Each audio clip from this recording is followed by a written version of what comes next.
Hello, everyone. Welcome to Moose Wars Plat Clash.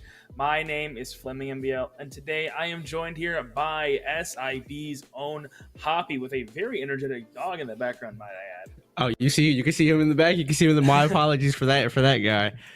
Look, man, I'm happy to be here. I'm excited. Another Moose Wars tournament. You know, when it comes to Valhalla, Moose Wars hosts some of the best tournaments out there. And not only that, right after BCX, a tournament like this is just something truly special, especially when in the first time, I believe, in Moose Wars histories, the prize will be a flight to a LAN event. Can you believe that, Flaming? Not at all, but I mean, it's happening right now in the Plat Clash. This tournament is going to kind of be that precursor to Plat Fight all the way near Orlando, Florida. That's happening on December 13th through the 15th. So the winner of this gets a free paid-for flight, as well as I believe, a stipend in order to pay for some extra costs during their trip. That is an incredible tournament and very, very rare opportunity to get some off-season LAN experience. So if you're in the area or just, want to go play some more Brawlhalla, make sure you go do that. Register before 11:59 tonight for the, I believe, the early price or the normal price. After today, it will go up a little bit. So make sure you go ahead and do that. Brawlhalla is one of those featured games in there. So it's going to be a great time. I won't go, but I know a lot of people are. So, incredible time. Hoppy, how are you feeling about today, though? We have an incredible tournament lined up for us. After finding out how Moose Wars is treating these players and they're going to be able to fly them out, and I already planned on going to Plat Fight myself. I'm super excited to see how these games will go because now they're fighting for not only, a prize pool, but they're fighting for an experience. They're fighting for a chance to get out of their home states, make it to the next in-person event, and at the same time prove themselves on the stage as far as when it comes to being a Brawlhalla pro. Because this first game coming up is already a doozy with Shade going against a prodigy up-and-comer Marckiemoo. Now, how do you think this first game is going to go, Flaming? I don't know. I don't know if I can consider Marckiemoo an up-and-comer. I'd say he's here already. I'd say he's made it. Well, I mean, let's be honest. Besides the past year, we really didn't hear about Marckiemoo. But ever since the Royales and the Moose Wars in-person events, Marckiemoo has this year alone popped off and made a standing name for himself. Yeah, just an incredible player. But you know what? I'm very, very excited for this. Shade recently repping that BCX 24 finalist. An incredible performance in that 2v2 space with Snipes.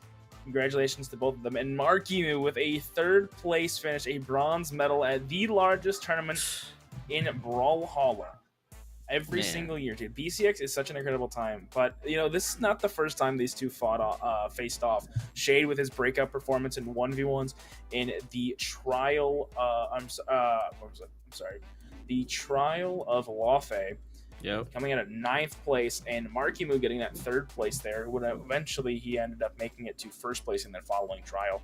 So certainly some history between the two, but Shade did go down 0-3 in that set.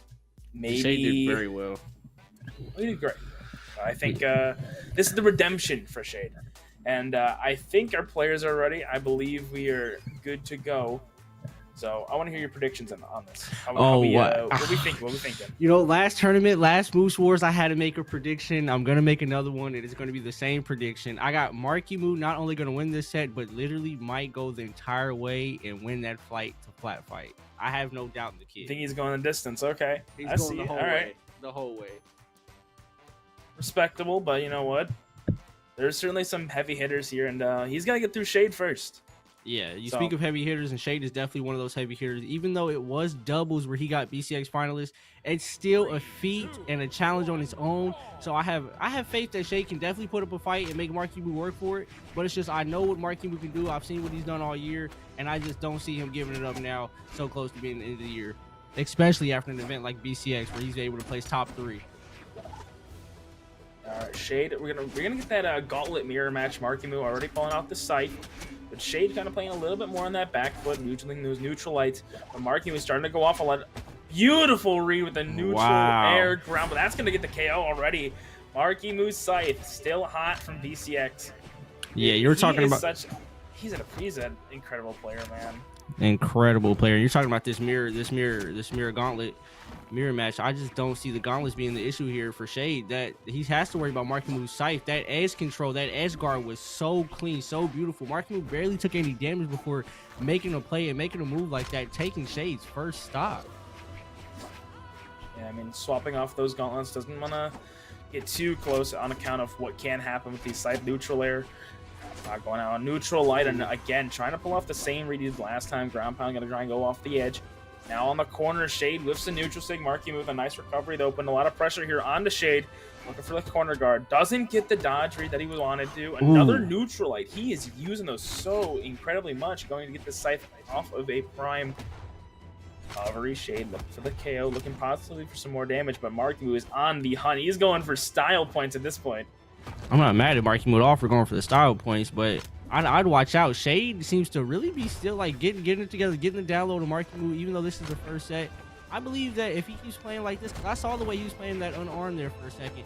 I believe if he keeps playing like this and he takes this into the next set, he might actually be able to make this a close game and might be able to get a game off here against Marckiemoo. Even though this one here seems to be in Marckiemoo's favor, him being a 3-1 on the stock. You know what? Sometimes that game one just has to be a little bit rough. You know, you got to learn how to download. You have to learn what you need to download. And right now, beautiful down air for Shade. That's gonna be that first stock gone off of Marckiemoo. However, very big hill to climb as he needs 2 more stocks in order to take game one. But you know, you just need the download here. I mean, winning is always nice, but oh my goodness, there goes Marky. Yeah, there goes Marky. I don't care what download you get on him. This just his kit is unbelievable. A different software is being used. Literally. And VPN is live and ready. The site is still pulling them into the stage. Shade is able to make it back. And Marckiemoo had the stock there, but decided to get style points and helped Shade get back on stage. Marckiemoo so confident in this win, he's just not taking it serious, and I would take that as disrespect if I was the opposition. You know what? Okay, neutral sig. All right, Shade, winnable. It's definitely winnable here. Definitely winnable by only Shade. Come on, buddy. It's only Marckiemoo, and you're sitting at a solid ranked stock. You're talking about a not top 8, not top 5, but a top 3 2024 BCX finalist. To someone who plays 49th when they ran singles. No shade. Look at this. He's about to lock in right now. Double entendre. Wait. Marckiemoo on arm side air. Looking for the edge guard. Yeah. Shade's gonna throw something to release pressure. Down air, neutral air. Shade, neutral air again. Down air. Oh my god. Oh my god. Oh my god. Oh my god. Shade packed him up. Marckiemoo down for the count in an unbelievable reverse 3 stock by Shade. Oh my god. So about that, huh? Oh. So it ain't over till it's over. It's not over till the fat lady sings, and oh my god, she sung it. She sung it with all her heart. Shade brought it back. Reverse 3 stock, like we said. That was unbelievable, especially against someone as tough as Marckiemoo. Dude. You know what? Downloaded. That's all I gotta say about that. He literally downloaded Marckiemoo after that second stock he lost. He's like, all right, I got this in the bag. I'm gonna lock in and get the next game. I understand it now. Exactly. He said he's gonna lock in, get the next game, end up winning the current one, and he might have this one now. I got more faith in Shade than I did before. No, but it's still Marckiemoo, an incredible player, so definitely still possible. You know, sometimes, what I've noticed, a kind of trend of these more up-and-coming players, they take that game one to really figure out what their opponent's going to do, and then from there, they just kind of say, all right, well, now I'm gonna play like this. They go primarily for the download in game one, and I think that's really where Marckiemoo, I mean, he kind of trolled a little bit. I mean, that second stock he would have had, or I'm sorry, the last stock he would have had gone had he not, thrown Shade a little bit closer to the stage than he was. Yeah, I think that was the biggest problem for Marckiemoo that last game. It was not his play style or the choice he made. Oh my god, and Shade gets the stock. But I think the last problem that Marckiemoo had last game, he was just playing around with him. He was super confident, up 3-1. He was going for those flashy moves, those style points, and it ended up costing him. And now hopefully it doesn't have to be the same thing here. Even though Shade is up 3-2 on Marky with a beautiful lead when it comes to color stock. Hopefully Marckiemoo able to lock in and come back because again, I got all my channel points on this guy. Yeah, well, man, I see. Well, anyway, I mean, Shade doing a really solid job this game. Marckiemoo finally getting on those gauntlets, having to reset a little bit more. Shade is just kind of taking him for a ride, going for that recovery, not going to go for an exhausted there, going to reset the stage. But now we're back in this neutral space, trying to find something. Silent recovery for Marckiemoo, getting rid of that first stock off of Shade. Needs to play a little bit. I think he just kind of has to try and outspace those gauntlets and try and play a little bit more around this spear. I mean, that's really where Shade is kind of shining. Unable to get the read on the dodge down, so Shade's able to get his dodge back a little bit earlier. Commits for the ground pound. Marckiemoo gets baited down with a beautiful pogo, double pogo. Oh. Shade is moving this game. My goodness. I wish Marckiemoo would have hit that ground pound off stage. That would have been a great little setup for him to have the 2-1 stock that Shade now has. But Shade is going to hold this lead, even though he's getting the hands put on him by the unarmed by Marckiemoo. Lord have mercy. Help the kid. So I get the disarm. Yeah, there we go. Marckiemoo recovery. He's going to live. Tough. Yeah. That recovery is always a good option to finish, but it's so predictable when it comes to gauntlets. You know, there's not many kill options when it comes to gauntlets besides that recovery. Slowly but surely putting a little bit more extra credit here onto Marckiemoo. Neutralite's not going to get the KO just yet, but another one probably will. Marckiemoo going down for that recovery. Gets the guaranteed KO off of that. Again, so a little bit of a lead, but, you know, I think it's definitely possible. I mean, we've seen a bigger comeback. I mean, look at last game. Yeah, definitely last game was definitely a shock for me and everyone else watching out there because there's no way he was supposed to come back. Like, Shade was not, let's be honest, Shade was supposed to be the underdog here, and he ended up making himself look like he was the prodigy child himself, making it look like he should have been top 5 BCX and almost had a chance to win. You know, this game is about the same. In now. Hold on. Yeah, Mark's got that edge control like usual, but again, if he makes any small mistake like that right there, it could cost him this game. He has to be careful going against someone like Shade, who is a finish. And Marckiemoo gets the recovery on the gauntlets, getting him the win, making the set 1-1 even. All right, you know what? Right near the end, Marckiemoo started dialing it up a little bit. I mean, he was going a lot more on the aggro. And he wasn't doing as many of those, you know, flashy, stylistic things you really saw, going for more of those optimal options. And the gravity cancel sidelight recovery. I'm pretty sure they just caught Shade off guard, unfortunately, and took him out there. But regardless of that, we have a 1-1 set here, Hoppy. Yeah, that is so beautiful. 1-1 set. And one thing I do want to you know, recognize and mention is the fact that, like you said, Marckiemoo that last game wasn't making a lot of those flashy plays, wasn't trying to get the style points. He just wanted to win. And even though that was the case for him, Shade was able to keep the game closer than he was the first time. So I really do believe he's not only got the full download, but he's also got the DLC as well on Marckiemoo. He's got to be careful. Yeah, the expanded edition. The expanded edition, yeah, the Marckiemoo tech. The expanded edition. Oh, but Marky going in here, double ground pound. We got a stock on from Shade 30 seconds in. He is on the hunt. The Mordex has fully come out now. He's ready to go.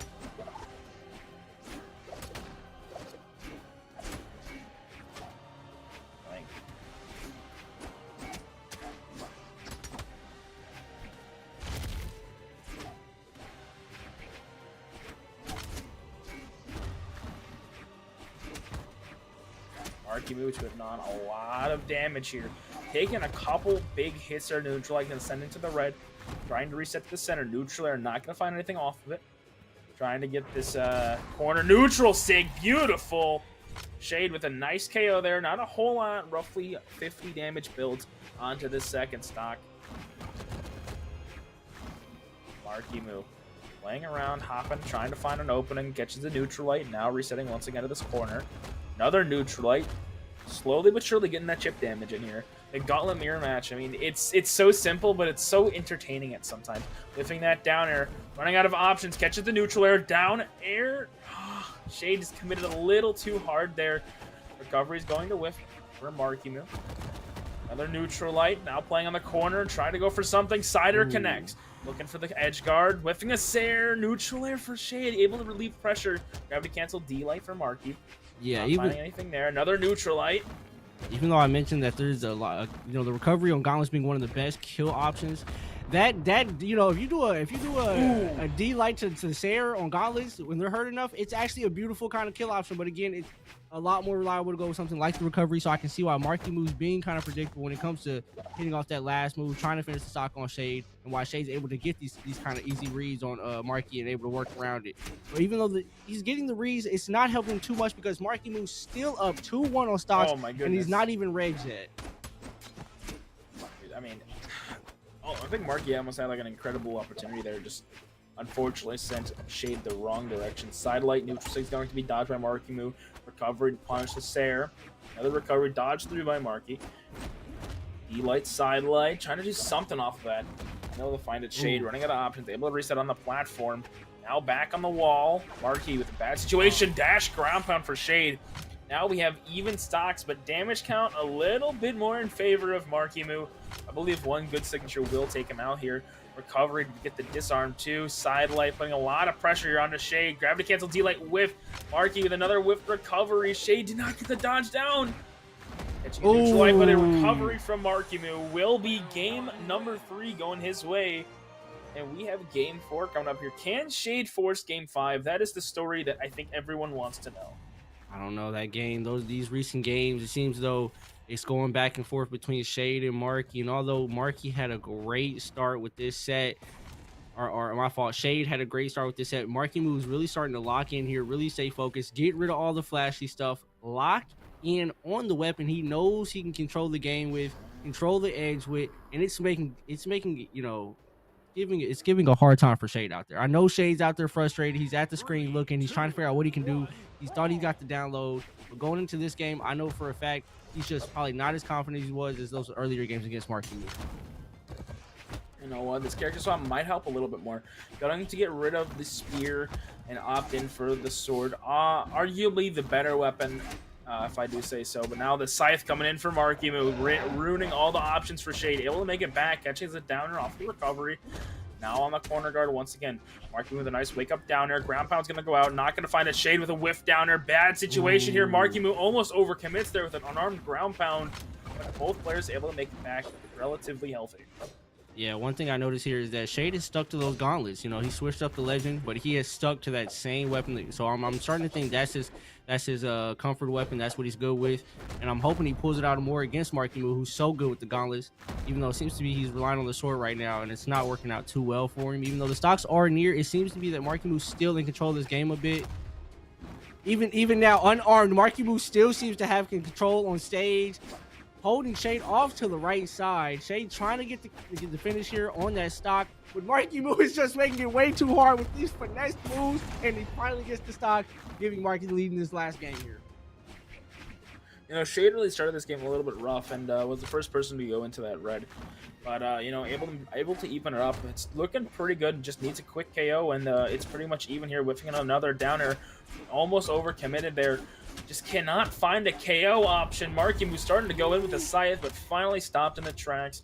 End of the road with the recovery from the gauntlets once again.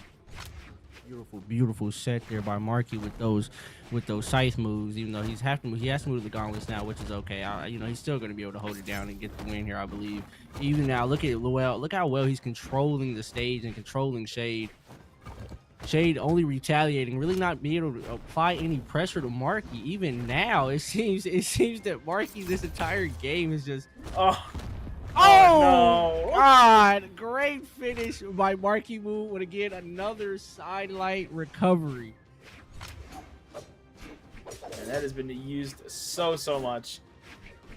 Yeah, I mean, for good reason. It's a good combo. It's a great, you know, like I said, it's probably the best kill option on gauntlets. But what does that matter when you have a sword in your hand like Shade? Oh my God! Yeah, you got plenty more options, especially off of D-light on sword. But that's if he can even find a D-light and get a little bit more damage. Marckiemoo is sitting pretty comfortably, neutral air into neutral light, trying to play on once again in the center stage. Recovery. Marckiemoo is just kind of taking him all around the world, trying to find a, you know, I like you over here. No, I like you over here. No, you can go over here. That's exactly how Down air. I know that's exactly how Shade feels. And even though he feels like that, he gets the stock off on Marky. Let's see if Marky. Oh, he doesn't even get the weapon. Shade grabs the weapon before he's able to. I don't know. As much as I want to say Marky has this in the bag, we've seen Shade pull this exact move off, and Shay seems to be locked in with the sword now.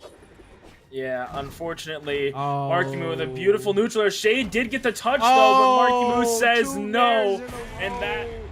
is it. Marckiemoo moves on 3-1 into that top 8 position winner's side.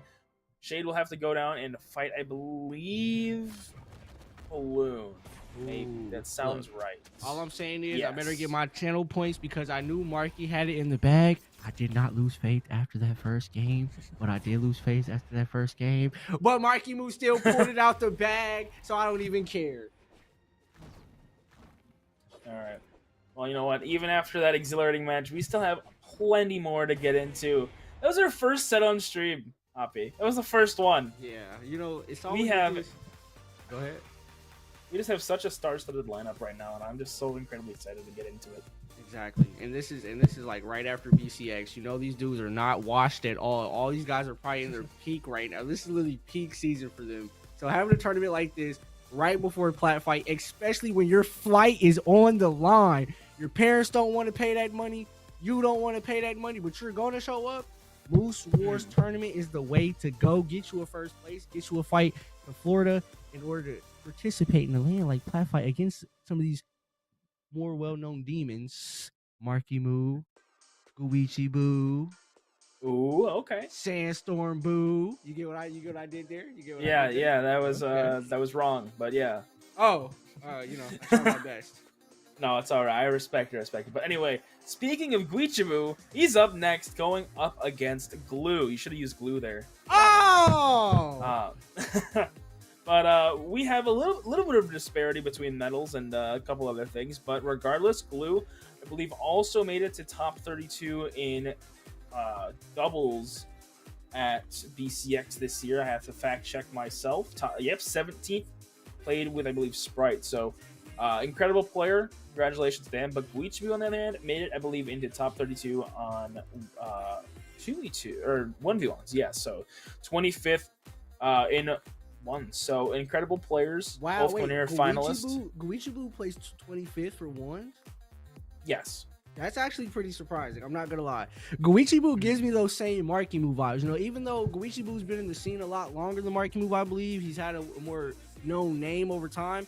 He's still one of those players that even though they've been in the scene, they've had a ton of opportunities. They've gotten those top 32s, those top 20s. He always had a hard time breaking those top 10s, those top 18s, top 16s. And recently this year, you got to see him go to things like the Spring Royale and events like that, where we usually don't get to see Guichabou and get to see him perform in these in-person events.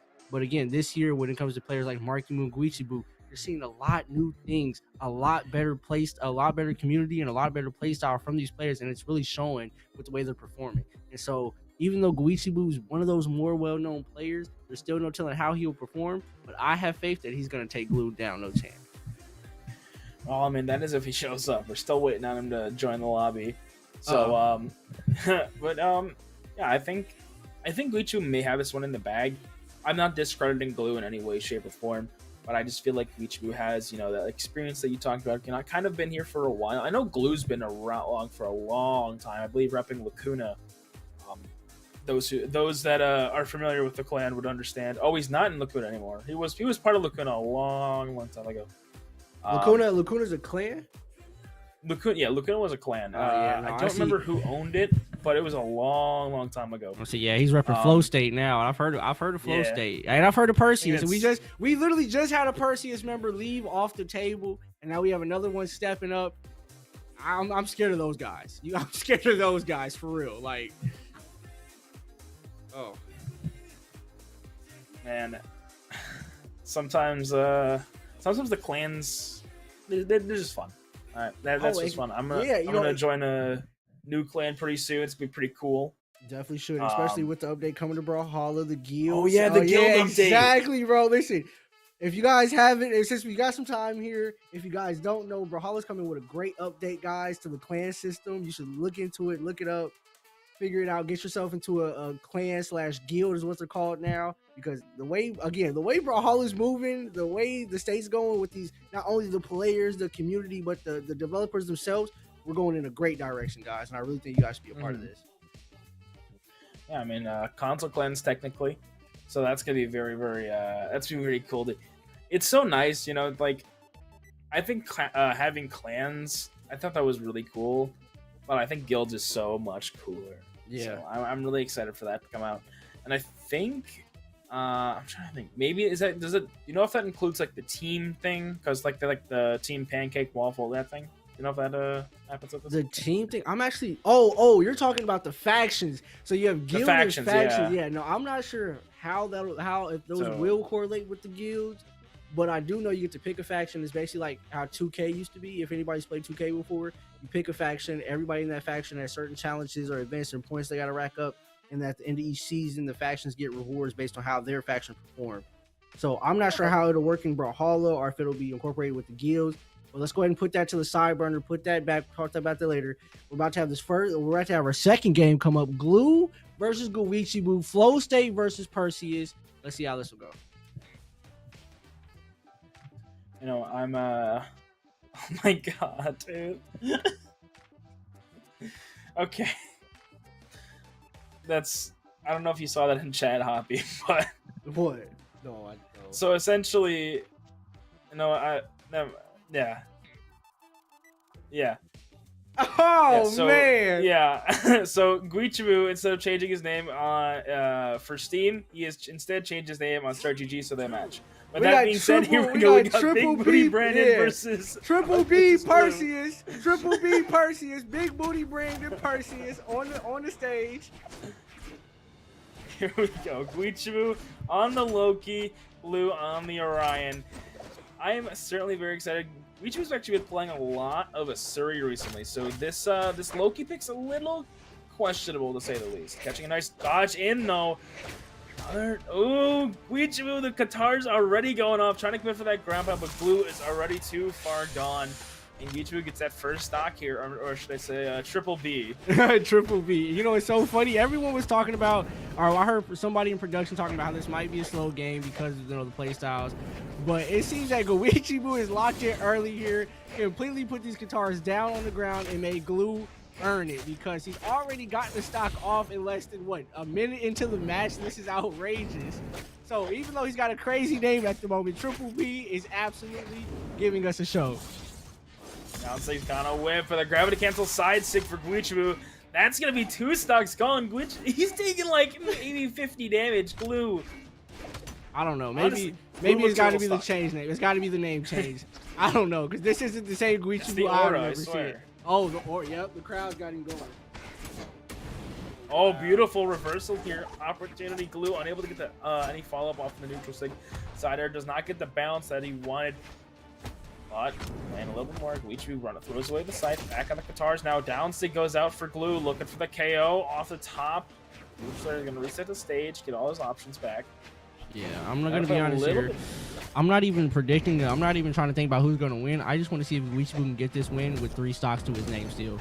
I'm actually. Well, you can't call that a little. You called it a little too early, buddy. You can't say it. It's like when someone. Dude, it's like when someone throws a no-hitter in baseball. You don't say anything until it happens, you know? I have to learn my lesson, because there's been tournaments where I say stuff like that, and it happens as soon as I say it. So let me just... It's the caster's curse, man. What can you say? The caster's curse, that's what it is. Okay. I'm going to write that one down. Keep that in mind. Looking for the KO here. Guichabou's going to reset, grab his weapon. Now off the side, Glue has a chance. Catches the dodge, though. Delay recovery, not enough. APOC, a little too high for him. Nice neutral light, leave a little bit of pressure. Another neutral light. Can he get a third? Probably not. Going to grab the lance. Guichabou now with the mind game. Side stick connects, and that's going to be game number 1. Going to Triple B. To Triple B.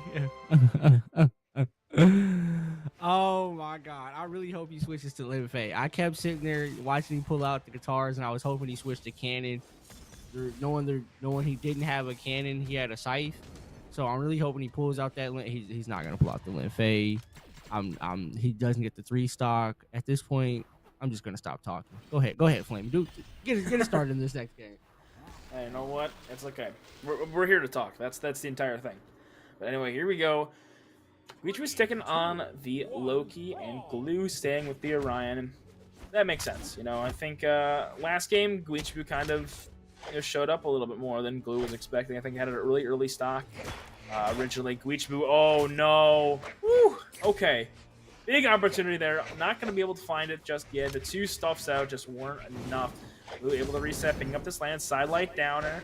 Now playing on the corner, recov. Didn't get a touch just yet. Trying to put a little bit of pressure with that weapon throw. Yeah, that weapon throw was kind of nice. And it is there.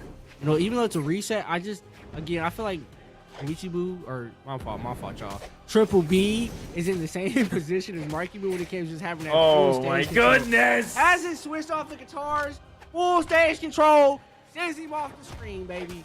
Triple B is a force to be reckoned with. Mr. Glue better be careful, because it's getting nasty out there for real.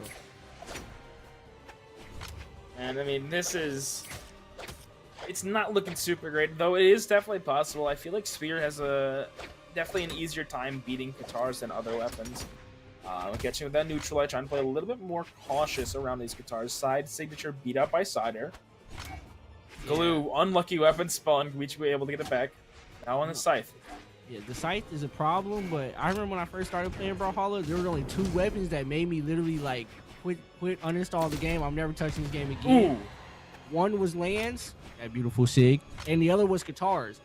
I feel like with guitars, if you get stuck in that infinite Tsukiyomi, you just gotta drop the sticks and let it happen. Whatever happens, happens. You know what I'm saying? Especially if you're not sure how to dodge it.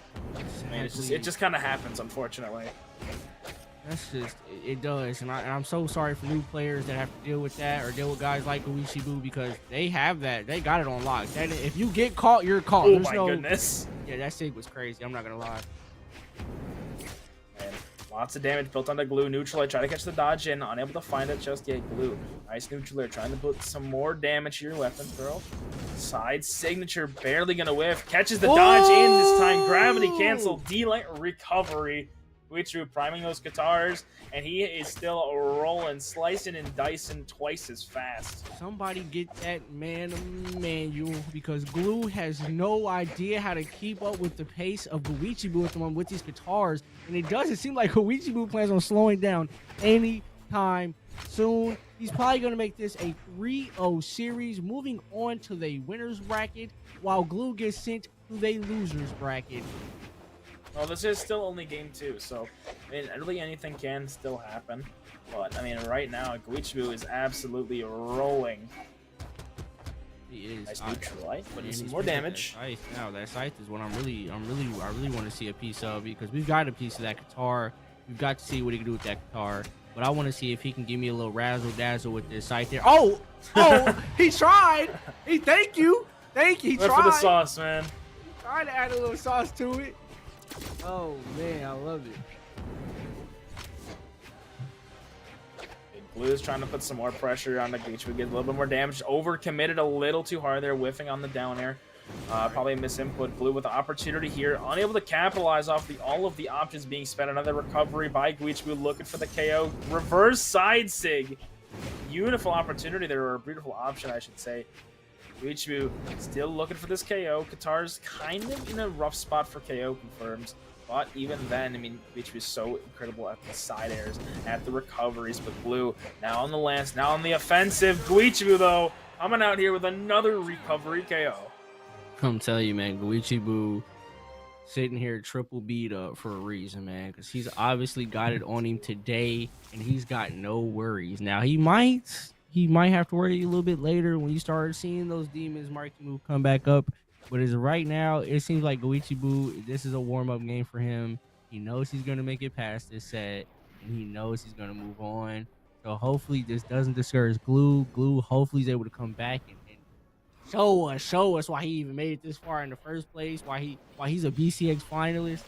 Because at the moment, I just don't see how he's able to pull this off when it seems as though Guichabou is just throwing him around. And you know, I'll be honest, Glue did pretty good that last game. The stocks were pretty close.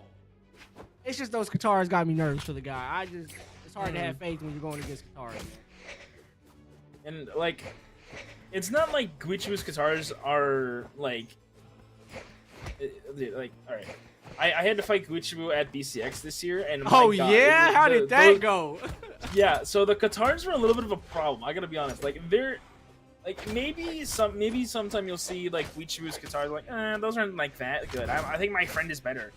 No, they're not. His guitars are absolutely lethal.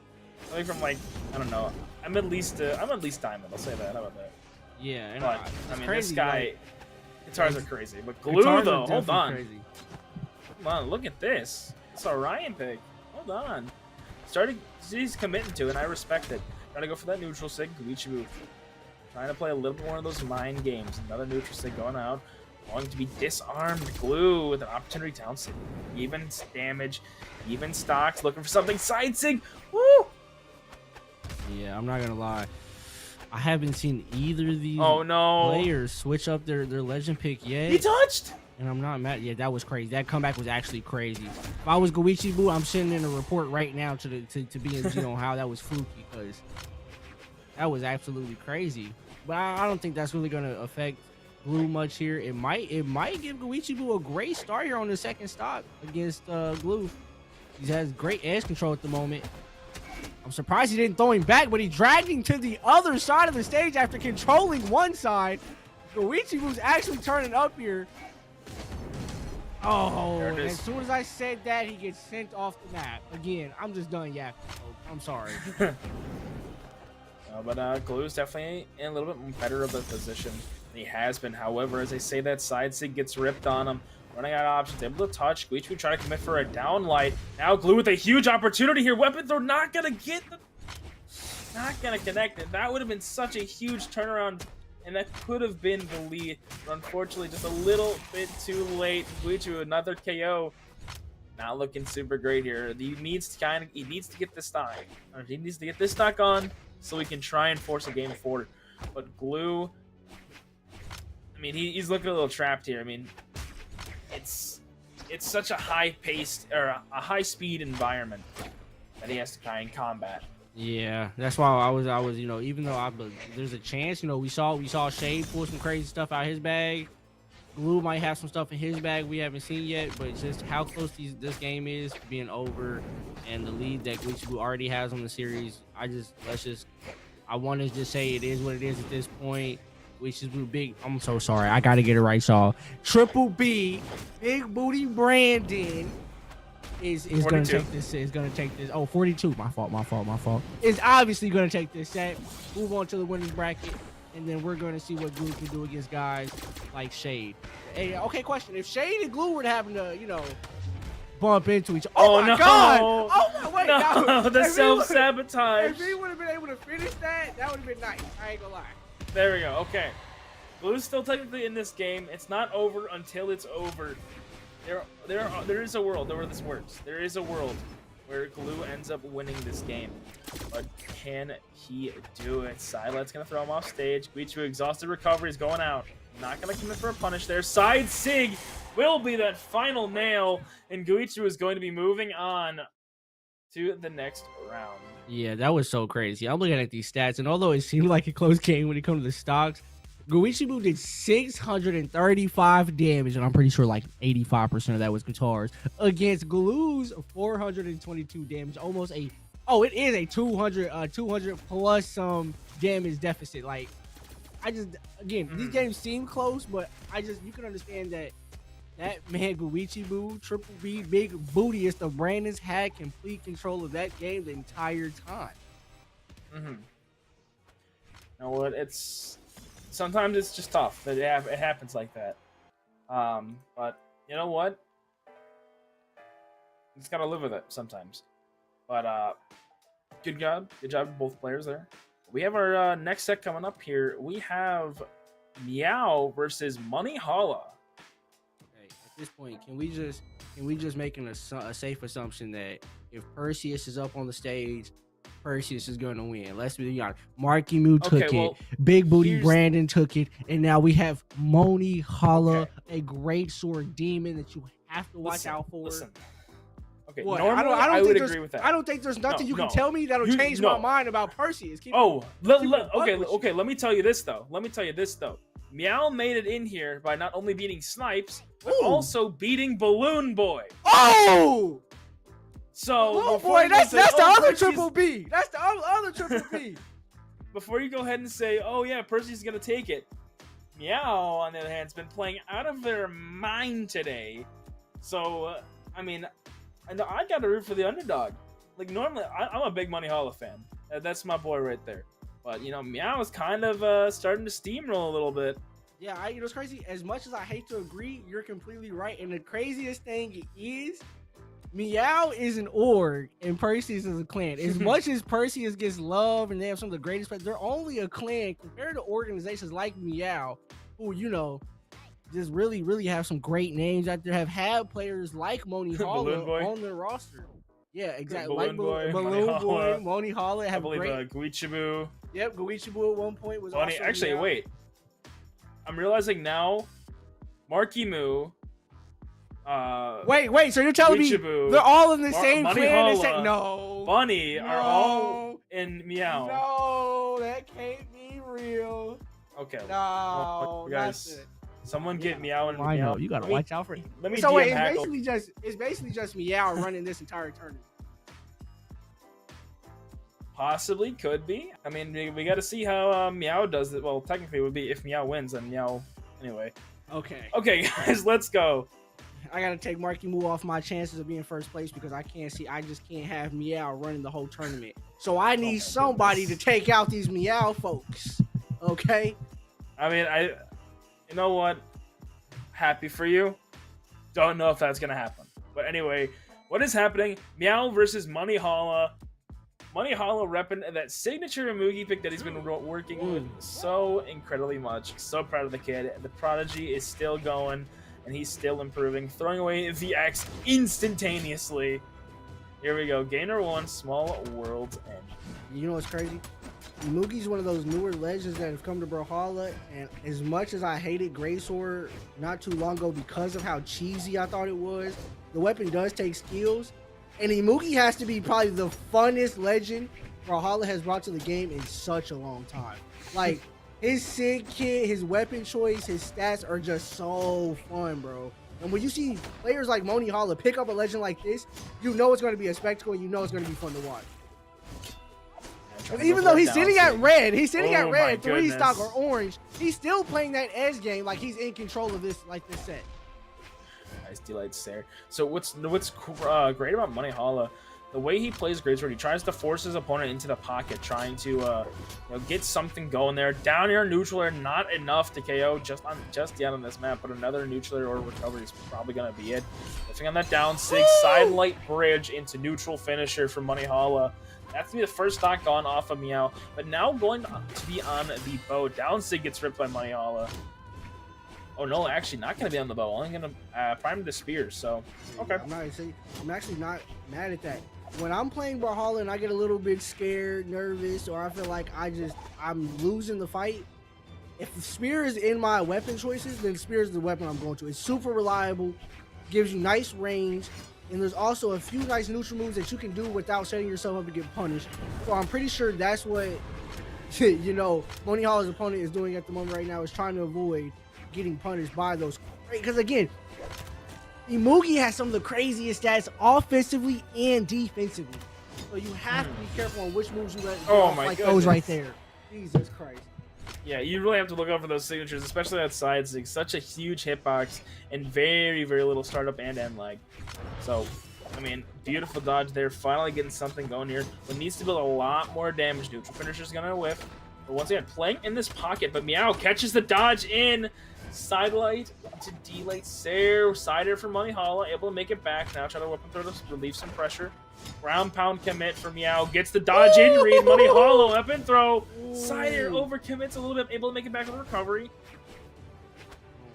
Players resetting the center stage. Meow getting the reset. Down Sig. Good hit. Good hit.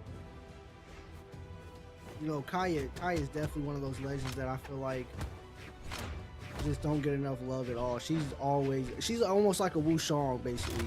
Super reliable, great kit, great weapon choices. You can't go wrong with it, especially if you know how to use the legend correctly.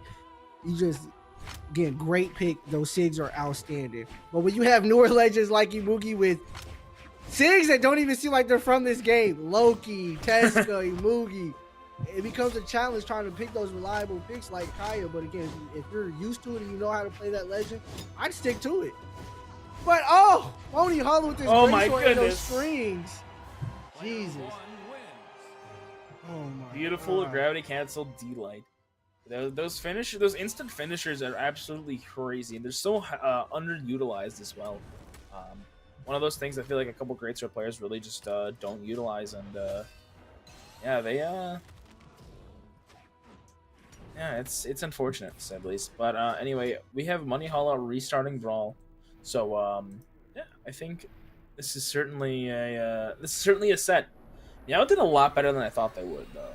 I'll say that. Yeah, I'll be honest. When Meow was first up and coming, I didn't think they'd be one of those orgs that you had to watch out for, that or was gonna make it past that initial stage that most organizations make it to, where they grab a couple players, they lose a couple players, and they just shut down. But Meow has proven everyone wrong. Has really put not only a face on, but a front on. Their players are not only showing up to these LAN events, but they're taking over these events. Perseus as a whole, Meow as a whole, is definitely a force to be reckoned with. People might think these orgs are just little teams or little groups, but when guys like this come together and they're sitting in the labs, they're sparring for hours on end, they're giving each other tech, you get teams or organizations like this that can really, really show up and show out when it matters. So I just want everybody to know that going into this next game with Monihalla up. Monihalla's up how many games now? Is that 1 or 2 games he's up? That's just one. Okay. But I got a couple of things to update for bracket. Balloon Boy has beaten Shade in 5 games, as well as Noto taking out Flower in 5 games. Whoa! Noto beat Flower? I know, right? We might actually see him on stream. I'll have to see. Anyway, back to this. We have Monihalla up 1-0 on the Amugi, and Meow sticking with this Kaya. They need to play a little bit better, I think, around this greatsword, trying not to get forced to the sides as much, and just really can't afford to take too many big hits. You're so right. That greatsword, you have to watch out for the little things that add up. Like those 2 things that just get hit back to back are definitely going to count towards the damage that Monihalla is going to need to get rid of his first stock here. Oh man, hopefully Kai is able to, like you said, keep some control, keep some type of advantage over Moni, but I just don't see it happening. Even now, Moni's got center stage, completely holding it, not making a flinch, but he's off stage now. Yeah, with greatsword off stage, especially with Amugi not able to get anything off of the stuff. But Meow did not do too much on the corner, probably trying to figure out just a better option there. Neutral Sig's gonna barely whip from Monihalla. Nice D-Light, trying to put some more pressure, looking for the KO recovery. Down Sig goes out, and Meow tries to go up for the punish. Side Light, E-Light's gonna whiff around the side Sig. Down Sig once again, side Sig being thrown out. Nothing is connecting. Looking for KOs. Neutral. We got a stock gone. It's always Moni with that edge control finish. I don't know how he's able to force his opponent onto the edge like that, keep him there, and then able to finish them all at the same time without them having anything to really fight back and not correlate or retaliate with. I'm losing my words here because this Ibuki action is so crazy. Great finish by Meow though. Finally gets a stock off on Moni, but they're still below when it comes to health. Moni's sitting at a solid white 2 stock, while Meow has a yellow 2 stock. We're obviously going to be the ones that have to come back and make it count here. Woohoo! But Moni's cooking. Oh, but Moni put out that axe and he was cooking a little bit. Now he's getting touched on. Now he's getting beat up. Wow. Yeah, I mean, honestly, Monihalla is not a bad player by any means, but certainly prefers that greatsword over the axe. Nice down air, double down air. They're gonna make it back though. Downlight's gonna whiff. But Meow trying to go for that side Sig. Beautiful spacing, Monihalla. No, what was that? Neutral Sig. What was that? Meow is back. Oh my god. Hey, if I was Meow, I would have been mad. I would have been hot. Oh my god. I don't know if that was great spacing by Moni or just bad placement by Meow, but either way, it was a beautiful spectacle right there. It was. And neutral light's not going to be enough Weapon throw, trying to get the snipe for the KO, unable to. Monihalla is able to reset, grab that great sword on a relatively fresh stock. But Meow has to get some more extra credit here. One good hit is going to be all it takes. I believe a neutral will knock out. I mean, even a grounded sider right there, that's going to be it. And it's just, they have to get that extra credit here, especially on such a high defense legend. You can't really go hit for hit, band for band with this character. No, you can't. Which, oh my god, again. I would just, if I was the Kai, if I was me, I would have switched legends to someone maybe like Teros or someone like Zol who could take these hits. Because yeah, it just seems like Moni's just cheesing at the Rosie didn't hit another D-Sig there with the Grey Sword. Oh my god. Actually, I was about to say he could actually finish this here. Oh no! Got the dodge in. Yeah. As soon as he got the dodge, I knew Moni had it in his bag. There goes another set taken by Monihalla. 609 damage. What a beautiful. I believe this is 2-0 currently in favor of Monihalla. Oh boy, that's... Whew, man. It's unfortunate, man. It's tough. But you know what? Sometimes you just gotta roll with it. That being said, Monihalla, once again, another color swap. Keeping the drip going. The signature ice pop. The greatsword's working very, very well into the bow, which is very, very surprising. I'm actually kind of surprised that they haven't relied on that bow a bit more. Because even though, again, like I said, the spear is a great option. The spear, especially when you're playing against someone like Imugi, you can have the spacing. You have options that you can attack and not, fully reveal yourself to a punish. But if I'm not wrong, I believe the bow has a lot more range than the spear, and he'd be a lot more safer playing against a high attack legend like Imugi, trying to utilize the bow instead of the spear. Am I correct, or am I what? I think bow would probably be a better choice into greatsword, but even then, spear is just a solid weapon with a lot of different capabilities. So it really just kind of depends on how you play it. And right now, Monihalla is able to get around a lot more than I expected. Able to find those dead zones for for the bow, for the spear. Lead a nice neutral air there, trying to put a little bit more damage for the KO. Down air, not gonna go for the neutral air. Now in center stage. Now he's trying to play this a little bit more in the driver's seat. However, gets taken out by a sider from that greatsword. That greatsword is such a beautiful weapon. To be able to not only to play that weapon, to really show it off and really put those strings together. Monihalla has always been one of those players, and that's why he's able to make it so far into these tournaments. Man, he's such a problem. He's such a problem when it comes to that greatsword. And it used to be Jay-Yoon, and ever since Imugi's come out, it's only gotten worse. Because that axe greatsword combo is nice. Even though Meow just got a nice side sig off there on Moni, get the KO on Moni, taking his first stock finally. Nice edge guard by Monihalla here. Again, I don't think we expect anything else from this guy. He's completely kept center stage and kept guarding those edges the entire game. I don't think I've seen Meow be in that position quite yet. Oh, I think maybe there was one time they were like equal. And I think, I don't know, it's regardless of how it is right now, Meow is not in a super great position. Down 2-0 in this set, trying to get this damage lead, trying to get this damage back. Nice neutral right there, not gonna get the dodge. Monihalla down sig, gets ripped. Not gonna find it, overcommitted a little too hard there. Meow unable to get the edge guard. Sider, gravity cancel the Monihalla is pulling all the stops, trying to stop anything from happening right now. Yeah, I didn't notice that the stocks were actually almost neck and neck, even though Moni had a great start here. And as soon as I said that, Moni sends him on his way. Again, I like every time I say something, someone gets sent off the screen. Okay, I'm sorry, Meow. I'm sorry, Meow. Oh my god, bro, Monihalla. Ooh. Those were like little touches, but great little touches by the greatsword there by Monihalla. Great eats. Good hit sig by Meow. Great sig setup. He can do another down sig off stage here. Exactly as I predicted. Exactly. He missed it.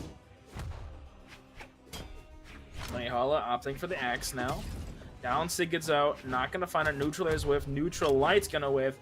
Monihalla, deep red, able to return to stage. Meow is still looking for this second KO side light. Not going to follow anything up. playing on the corner guard. Monihalla able to return once again, building a little bit more damage with his extra credit axe. Neutral finally gets a KO, but such a lead from Monihalla. Definitely in the driver's position for a large majority of the set. This is bracket stock here for Meow. They need to force game 4, then force game 5, and then take game 5. But Monihalla, side sig, looking for the possible finisher here. Side sig alone can take it. Take that side. There it goes. 2 side sigs back to back by Monihalla with Imugi on the greatsword. Gets him the set, making it a 3-0 series. I know Meow's hurt after that one. Tough. Wait, which Meow? Which Meow? Are we talking the player or the Ord? You know, at this point, I think we know who won. If they have Perseus in their name, we know who won. Okay, buddy. And I hate to glaze. I really hate to be that guy. Apparently not. Because I don't even. Let's just say I got beef with those guys. I got beef with Perseus. Why are they doing so well right now? Why are they doing so good? I've seen Flow State in here. I've seen Hypnotic in here. Yeah, it seems like Perseus is the only one that's really stepping up, giving me some problems. Okay, and it's crazy because I even put one of the guys as who's gonna win the whole thing. Marckiemoo. I forgot Marckiemoo was Meow and Perseus. But, let's worry about this next game coming up. Hopefully, it's not a Perseus member. Who's up next, Flamey? We have Bunny versus Draggy. Ooh, okay. So I got Bunny on this one. Oh, okay. You're not even gonna let me talk about Draggy. You got it. Go ahead. You got it. Draggy is a very lesser known player. Definitely popped off in the 2 space. But incredible. I believe came up on the Gauntlets or the Val, but certainly has been playing a mean cannon recently, playing the Soul quite a bit. Went to Game 5 with Luna at BCX and Game 5 with Wes at BCX. So an incredible player. The cannon is crazy, and I'm very, very excited to see how that goes today. And we have Bunny with an interesting name here today, and we don't actually have a Perseus member this time. We have Bread Mafia and Flow State.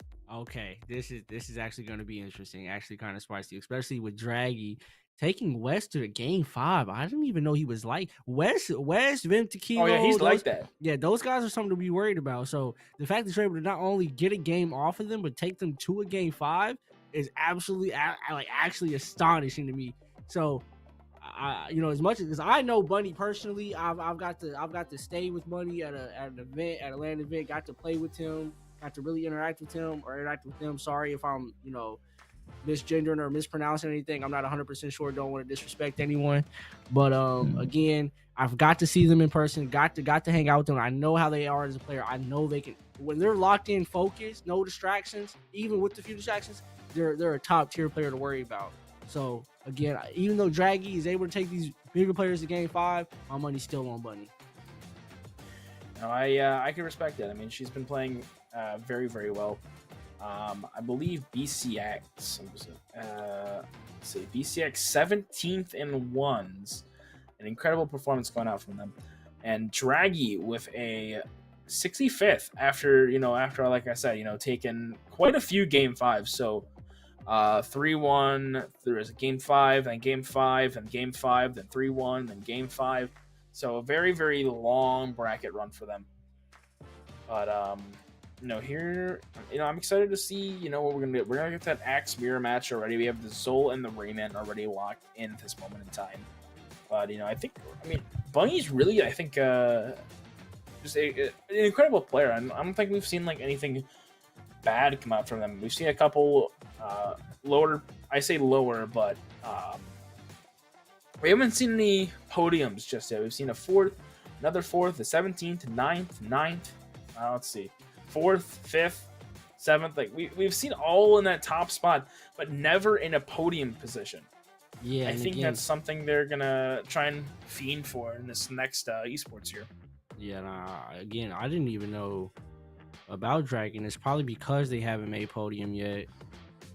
So if they're able to pull this off, or imagine if Draggy wins this tournament, goes out to get to fight the Plat fight, and then really pops off.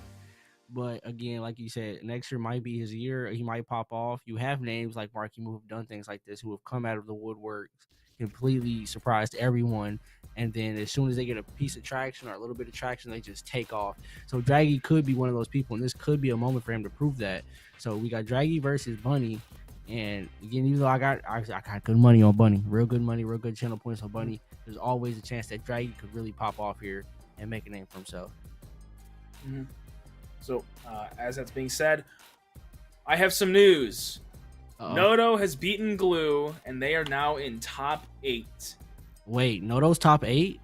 Noto is in top 8. The Blaster Demon Noto has risen to top 8? The VV GOAT of all time. The VV GOAT. Anyway. So we got Moogie and VV out there in the bracket. Y'all better be careful, man. Y'all better be careful. Man.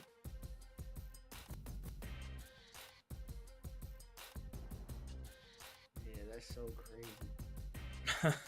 Noto, who would have thought? So, Noto has always been I feel like Noto is a Brawlhalla household name, but we really haven't got to see him outperform lately or really perform lately in these top 8 positions or these top 8 scenarios. So, oh my god, it would be so fun. It would be so fun to watch Noto versus Marckiemoo for the Flight to Plat fight. That would be a great entertaining. Yeah, but unfortunately, Noto has to go against Balloon Boy in that top 8. Oh, but unfortunately, we're not going to be able to get boy. to it. We're going to have to go watch Bunny and Draggy first. And okay. I'm very, very excited for this one because I think overall, Bunny is just such a fascinating person to watch play the game. But other than Draggy, Cannon is so... Their Cannon is good. Cannon, I don't know, as a whole, I don't know if I'd consider it, top tier, but it's certainly up there with some of those weapons. Yeah, I completely agree. But again, the only reason I'm going with Bunny here is because I know him. I know them personally. It's so crazy. Oh my goodness! Because no way the stock gets taken. No way the stock gets taken this early. Not like this. No way the stock gets taken this early by Bunny. Bunny having complete control over this first stock on Draggy. Sending him on his way if he gets another hit off. He does. Gets the KO. That had to be under a minute. How long was that? That had to be under a minute. That was about 36 seconds. 36 seconds. Bunny's able to not only get a few great strings off, but gets a KO off on Draggy. Again, still controlling the edge here. Jesus Christ. Oh my gosh, another down sig. Cider's gonna whip Draggy, able to make it. No, what? Oh my god, this entire set is about to be less than 2 minutes long. My gosh, it's actually only been a minute. It's only literally been a minute. Draggy, you gotta step it up here. I was hyping you up a little too much, buddy. Bunny might have the record for the fastest Moose Wars set known to man here with this performance. This is just absolutely. He literally didn't miss a single beat. Like, oh my god. Yeah, but now the Axe Mirror match comes out, and now it's just swinging. I'm telling you, Draggy is not sleeping well tonight. He's gonna go to bed tonight with this on his mind. He might even have a nightmare too. We might never see him in Brawlhalla again after this. Oh, if Bunny gets this KO, I know something. Oh my god. Don't say it. Oh, I wish you would have finished that. That was so clean. Oh no. Oh my god, bro. That was so clean. All right, comeback is real. Comeback is real. We saw what happened last time. Comeback is real. What comeback? Here we go. Yep, he's gonna do possible. I'm looking for a crazy sidelight recovery on or side seat. Unfortunate. Or side seat. Unfortunate. Oh, but Bunny's going to take game number 1 of a very, very convincing 2 stock. Now, that first stock, she kept bouncing him off the side or off the backboard of the stage, and it was so fun. Yeah, I'm actually kind of. Boing, boing. I'm actually scared of her. I told you, Bunny's a problem. And the funny thing is, just like Draggy, before I stayed with her, Bunny at Daytona, I really didn't know much about them. Didn't really hear much about them. Had heard about them before, but again, when you get to see these players in person, and you get to really interact with them and see how they practice, their play styles, you see why they're at the position they're at and why they're able to perform like they're able to perform. So I don't know if Draggy's got that in him, that demon in him or not. I don't know him that well, but Hopefully he's able to pull something out because Bunny just made him look like a complete rookie out there. You know, sometimes you just gotta fight better players to get better. That's the beauty of tournaments. So Bunny already putting on a lot of damage, whiffing on the down air. Draggy starting to do their own little bits of damage here and there, whiffing on a nice neutral air. Nice punish on the gravity cancel, but a nice wake up down air, side air, trying to put some more pressure. Weapon throw. Draggy running out of options, able to make it back. Now with a ground pound of their own, we have a set. Here we go. Draggy in the lead. Bunny respawning. This is all right. So I want to say this now. This is one of my favorite maps in the game. I just want to say that. This is one of your favorite maps? Yes, it's great. Okay. Give me your top 3 now, just because you said I need top 3 maps. Oh wait, actually, hold on. Wait, yeah. Forget the maps. Oh my goodness, Draggy's trying to get a stock here. Another one. Oh my gosh. Oh my god. Why is that? Bunny's gone. And now Draggy's up 3-1 against Bunny after Bunny just massacred him. That boy Draggy said he's not going out sad. But I'm not done yet. But I'm not done yet, literally. He is cruising now. Got the download off of game 1. Now he's playing out of his mind. It's the Mishima. It's the Mishima. Bunny trying to commit for that ground pound, unable to find it. Not able to get the weapon started, unfortunately. Trying to go for a dodge down, read that down air.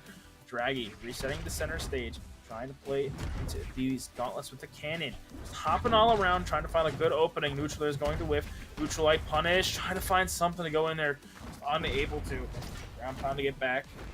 Bunny commits with the D light.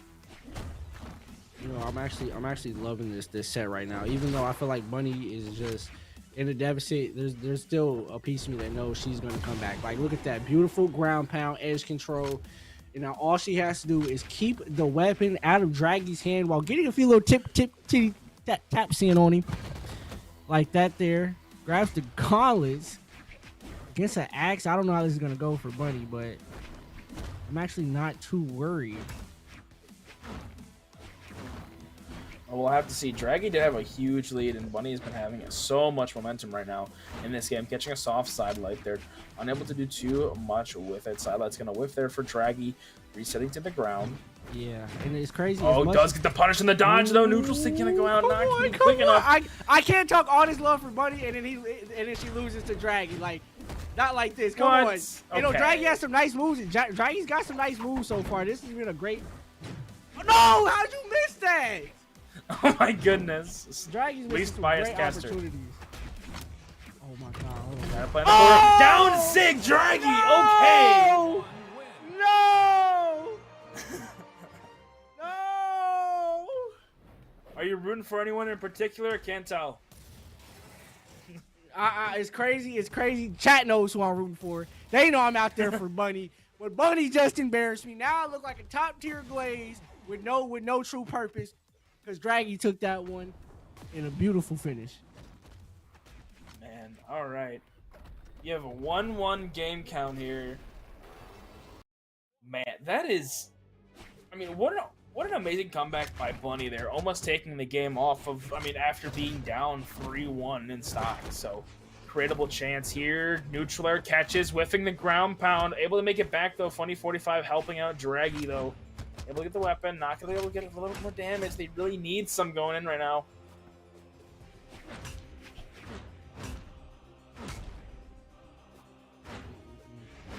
I'm having flashbacks to that first game here, the way Bunny just took that first stock off of Draggy. You know, this doesn't look like the same Draggy last game that was just completely running the stage with Bunny. Bunny's locked in. Now she understands. Got to download. He's gonna take this game, no effort, I see. Bunny. Yeah. Oh. Oh no. Oh no! Why would you give up a stock like that, Draggy? Somebody needs to contact him on Discord and let him know. He can't be doing that. Why'd you do that, bro? Come on. Oh my god. Actually, hold on, wait. That axe just came out. Hold on. He might cook here. Good eats, good hits. Neutral eye, ground pound. Not gonna find anything.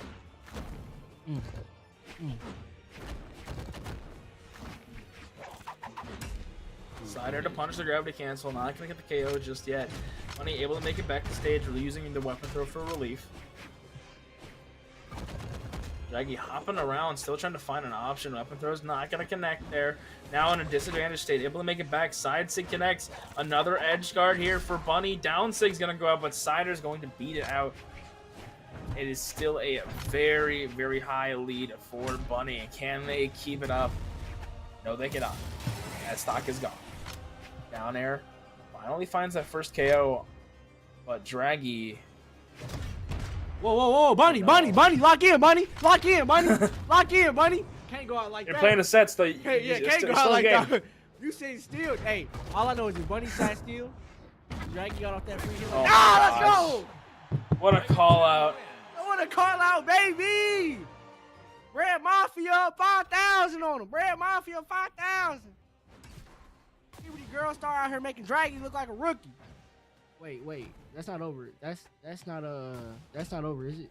It's one more left, right? No. It's 1-1. It's 1-1. So now it's 2-1. It's 2-1. 2-1 for. All Bunny right, ladies and gentlemen, can you believe it? Bunny up 2-1 against Draggy. Red Mafia versus Flow State. I gotta be honest with you. I still got my money on Bunny. What did you say? I can't hear you. I think Bunny's gonna take it all the way. I got my money on Bunny. All right. Certainly possible. But Draggy's going to make the swap over to the Sakura, the Lin Fei crossover. We're still waiting on Bunny to lock in. Yeah, I know, right? It's crazy. But with that being said, well, while we wait for our... Oh, never mind. Locked in. Cool. So I'll say it after that.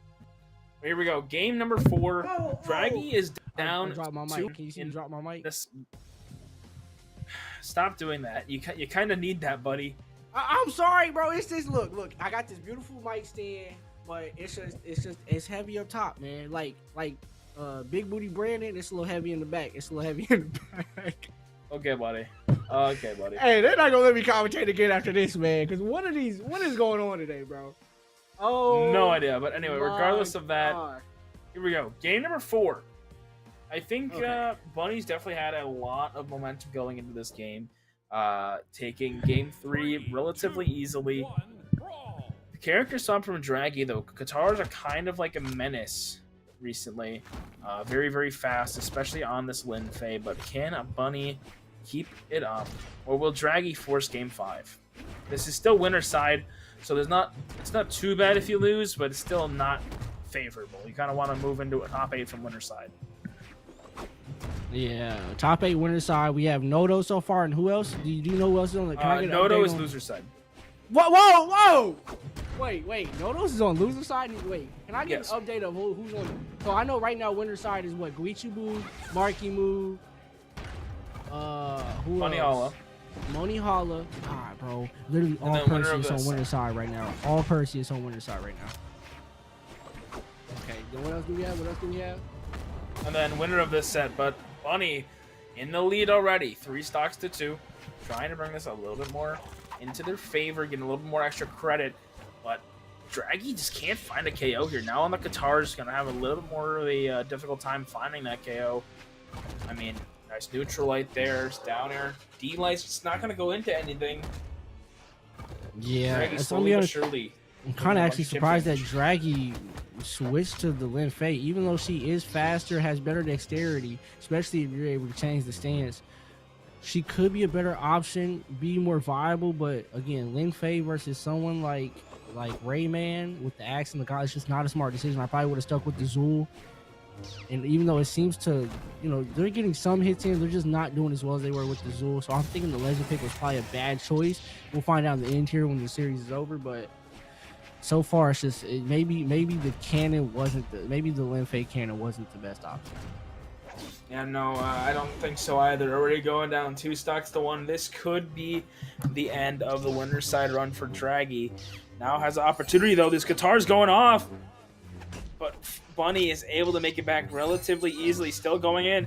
Ayo has the dodge. Bunny running out of options. Oh, my God, Bunny, get back on stage. Okay, Bunny makes it back, even though Draggy was really holding him down there. Could have easily gotten a stock up there if they played that correctly, but again, going against an opponent like Bunny, it's just you never know what they're capable of coming back from and something like that. Even though Draggy's got him on the edge again, he can make it happen again. Oh no, Draggy. Oh no, Draggy, you can't be committing for those right now, bud. You gotta play for that. You gotta play for that chip damage.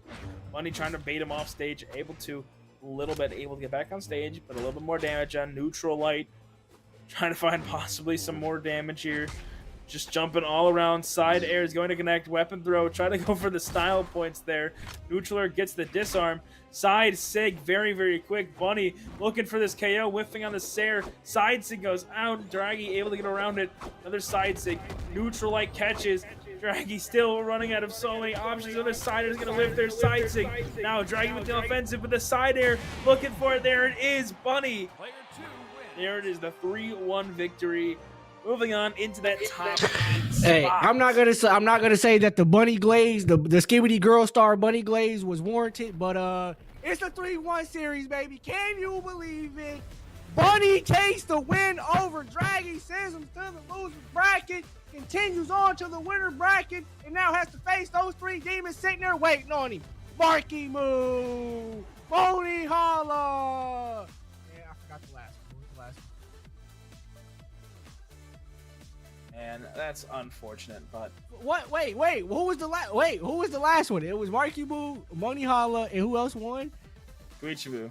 Guichabou. That's the one. Yeah, that's the one I forgot. Yeah, that guy's a problem. Watch out for Draggy though.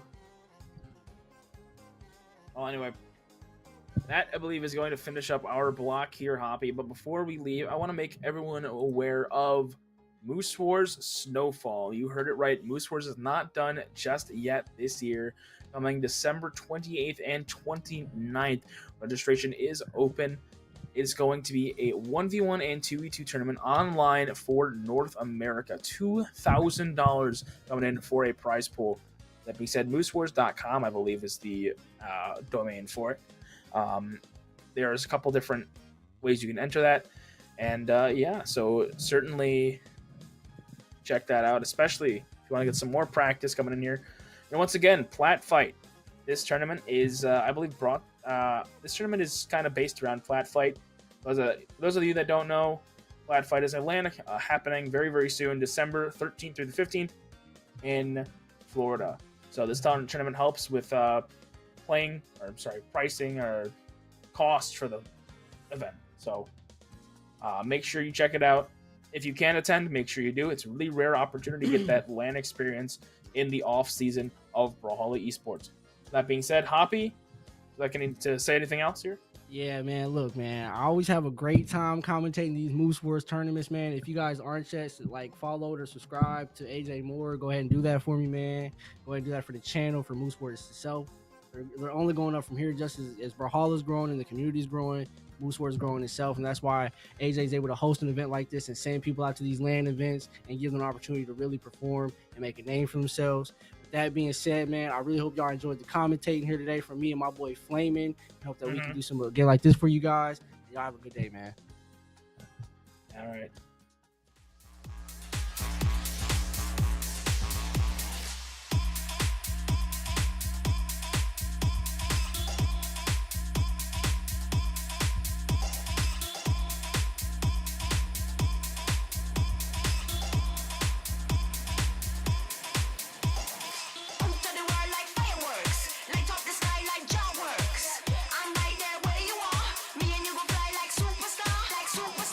Superstar.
Yo, what's up, Moose Wars? My name is Clown, and I'm here with that Gary.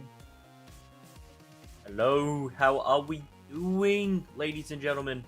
Right now, it is a breezy 10 o'clock in the morning for me, but for you guys, I'm sure you guys are having a fantastic night watching Moose Wars Plat Clash.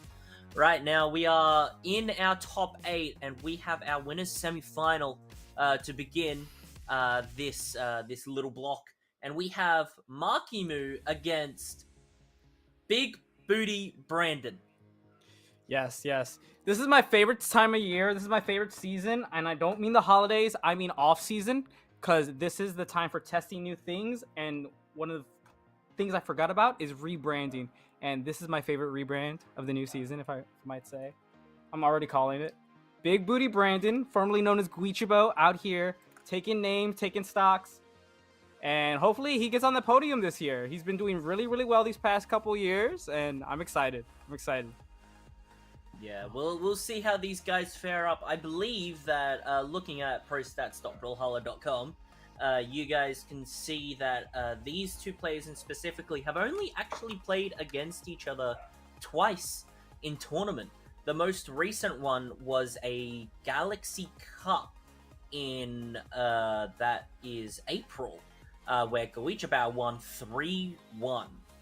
But these guys haven't played that much against each other. But Marckiemoo has been really extraordinary when it comes to the season that's just come. You know, he won the Autumn Royale. He got into top 8 BCX. I believe he got third. Yes, at that is BCX correct. in 1v1s. So Yes. he is doing exceptionally well. A lot of people, from what I understand, are calling him like the next best thing for North American Brawlhalla. And then 100%. Guichabou as well, he's been in the scene for quite some time. You know, the Lin Fei specialist. He has played Lin Fei in tournament, or at least on a stream, a total of 313 times. That is an insane amount. The God. next most played character in the tournament is a Suri with 21. That is Yeah. 100 plus more with Lin Fei than he's played with any other character. So I'm excited to see some Lin Fei cinema against what you would presumably believe to be Marckiemoo's Mordex. Yeah, well, I'm excited to see Lin Fei too, but again, going back to the point that it is off-season, Guichabou today has been playing Loki, so we might not even see any Lin Fei today. It's that time for that testing against everybody, and who better to test against than the person in NA who did the best this year and got third at BCX. He's going to go against Marckiemoo's Mordex. Very much, I agree with most of the people out there saying this is the future of Brawlhalla out here. He's very young, about like 14 or 15 years old, and he's doing amazing. So let's get right into this match. Yeah, we're getting into game number 1 here. Big Booty Brandon on that Loki, which I honestly believe is a top tier character that nobody is playing.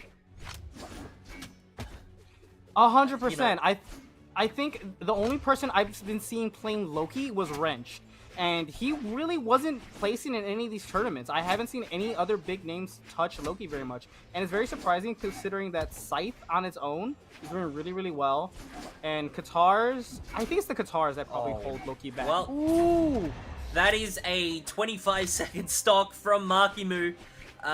Scythe players, and just Scythe in general, have a habit of taking maybe one too many risks. We saw it there. Big Booty Brandon tried to go for some off-stage shenanigans. Didn't quite work out well for him, but now he's on the Katars, probably his more favored weapon.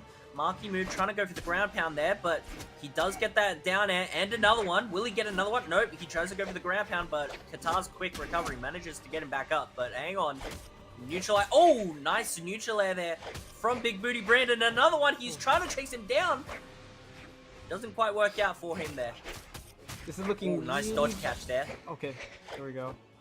He's finally getting Marckiemoo to the orange. Still not good enough. Loki 6 are also very weak. It takes quite a lot to take out these stocks. It doesn't look like he's doing that well off stage, which is very tough stock. Side to signature there. Marckiemoo not able to punish. Tries to go for the weapon throw. Oh, what a GC downlight into the ground pound from Marckiemoo. That ground pound had enough of an angle to send Big Booty Brandon off the side and not making sure that it didn't connect onto the stage, and it KO'd. Yeah, that was perfect. In boxing, that'd be equivalent to like the perfect knockout punch and the perfect timing for it. Beautiful. But right now, Marckiemoo just carrying the momentum, and Guichabou hasn't taken a single stock yet.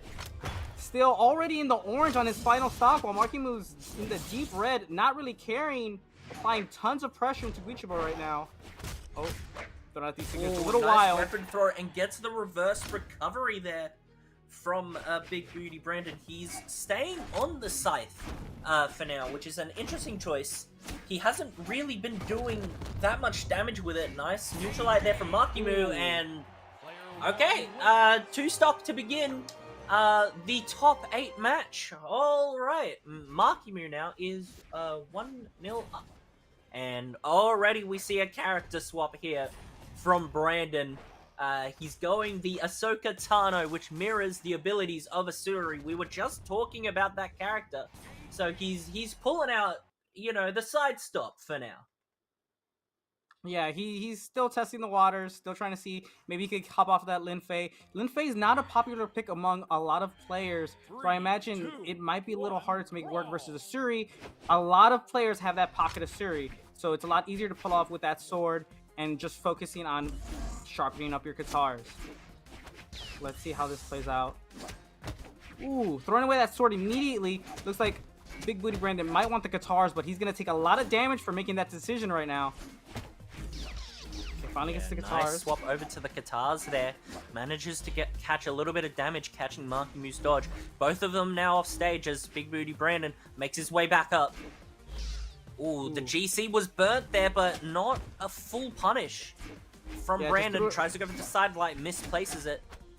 And now it's just a matter of who can get the first stock, and it's gonna be Marckiemoo catching the gravity cancel with a nice 3-piece to take the stock. Yeah, that was very beautiful. Guichabou trying to just grab him by the pinky toe, drag him off stage, but instead confirmed the 3-piece right there and confirmed his own loss of a stock. Oh, looks like he's able to get the guitars very early on this stock, but the damage is already even with a full stock difference. Marckiemoo keeps burning in his dodge, but Guichabou's afraid to apply any pressure. He doesn't find himself in good positions to punish these burnt dodges. Oh, there we go. But he can't get much off it other than an end light. Ooh, nice GC downlight into the recovery there from Marckiemoo, catching ooh, nice. Brandon's recovery. Oh, what? There we go. Some guitar sorcery here from Big Booty Brandon. And we'll see if he can manage to even up the stocks a little bit. He is deep in the red. He is getting into that KO range. If not, he is already. Staying on the edge of the stage, he's playing very tentatively, and that's why Marckiemoo with a huge side seat catching him unawares. Yeah, just throws himself at the edge of the stage, knowing that Big Booty Brandon's trying to create as much space as possible. It's just backfiring completely. Ooh, but now applying a lot of pressure, but Marckiemoo's already wised up. He's changed game modes. Oh, it's a little back and forth, but Big Booty Brandon's gonna need more than a back and forth to win this. He's in a full stock deficit still. Ooh, looking good off stage.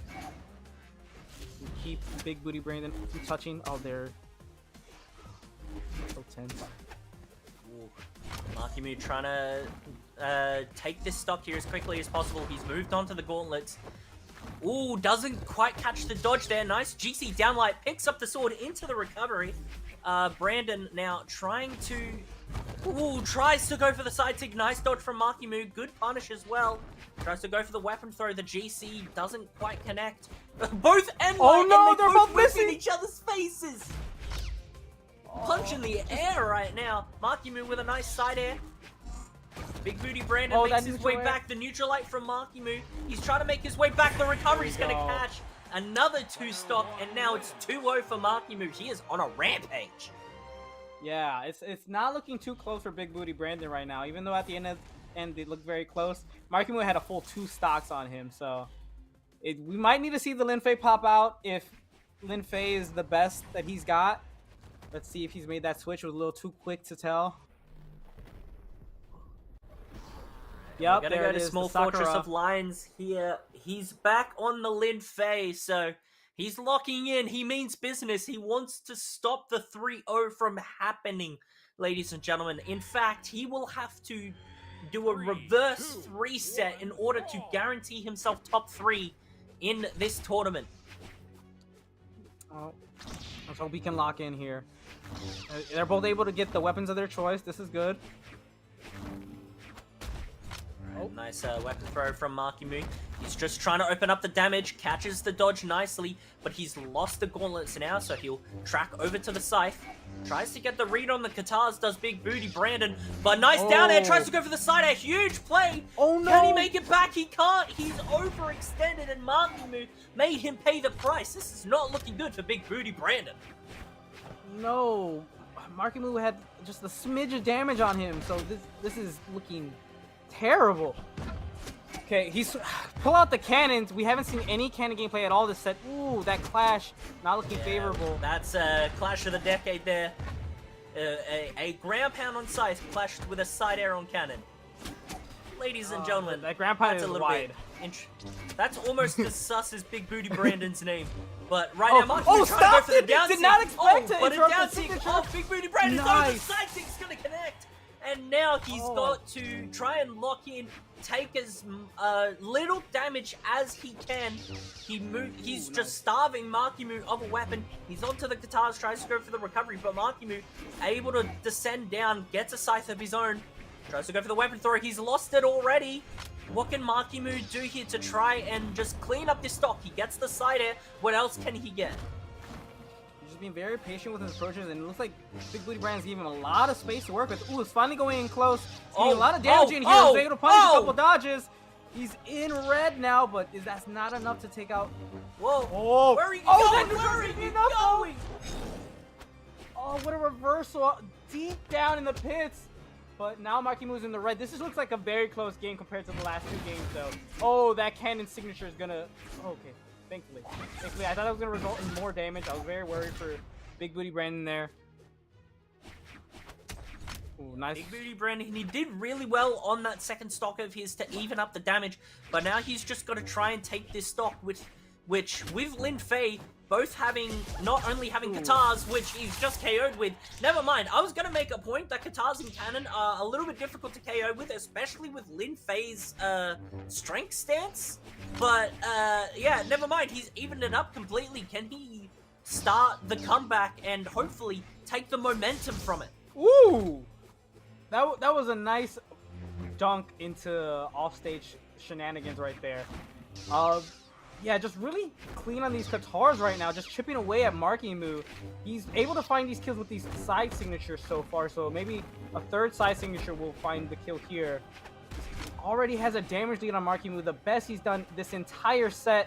Can he take a game, prevent the 3-0, keep his legacy alive? Ooh! A little bit of damage lead here still. Marckiemoo now without a weapon, he gets a sidelight unarmed to create some space, so he picks up the gauntlets, goes for the neutralize, punishing the whiff of Big Booty Brandon. Could have gone for the recovery there, decided not to. Onto the end light now, he's priming the gauntlets and keeping the weapon away from Big Booty Brandon, and that is why a 3-0 from Marckiemoo. He's stopping the momentum of Big Booty Brandon. He's sending him down to loser's side, and Marckiemoo is now guaranteed top 3 in Moose Wars Plat Clash.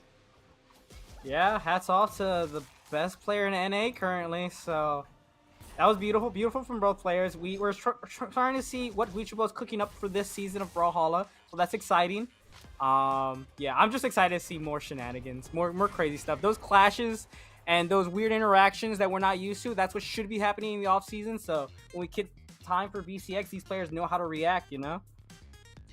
Yeah, it's an interesting prospect, an interesting match from Marckiemoo, and he's done very well there to get the 3-0 sweep.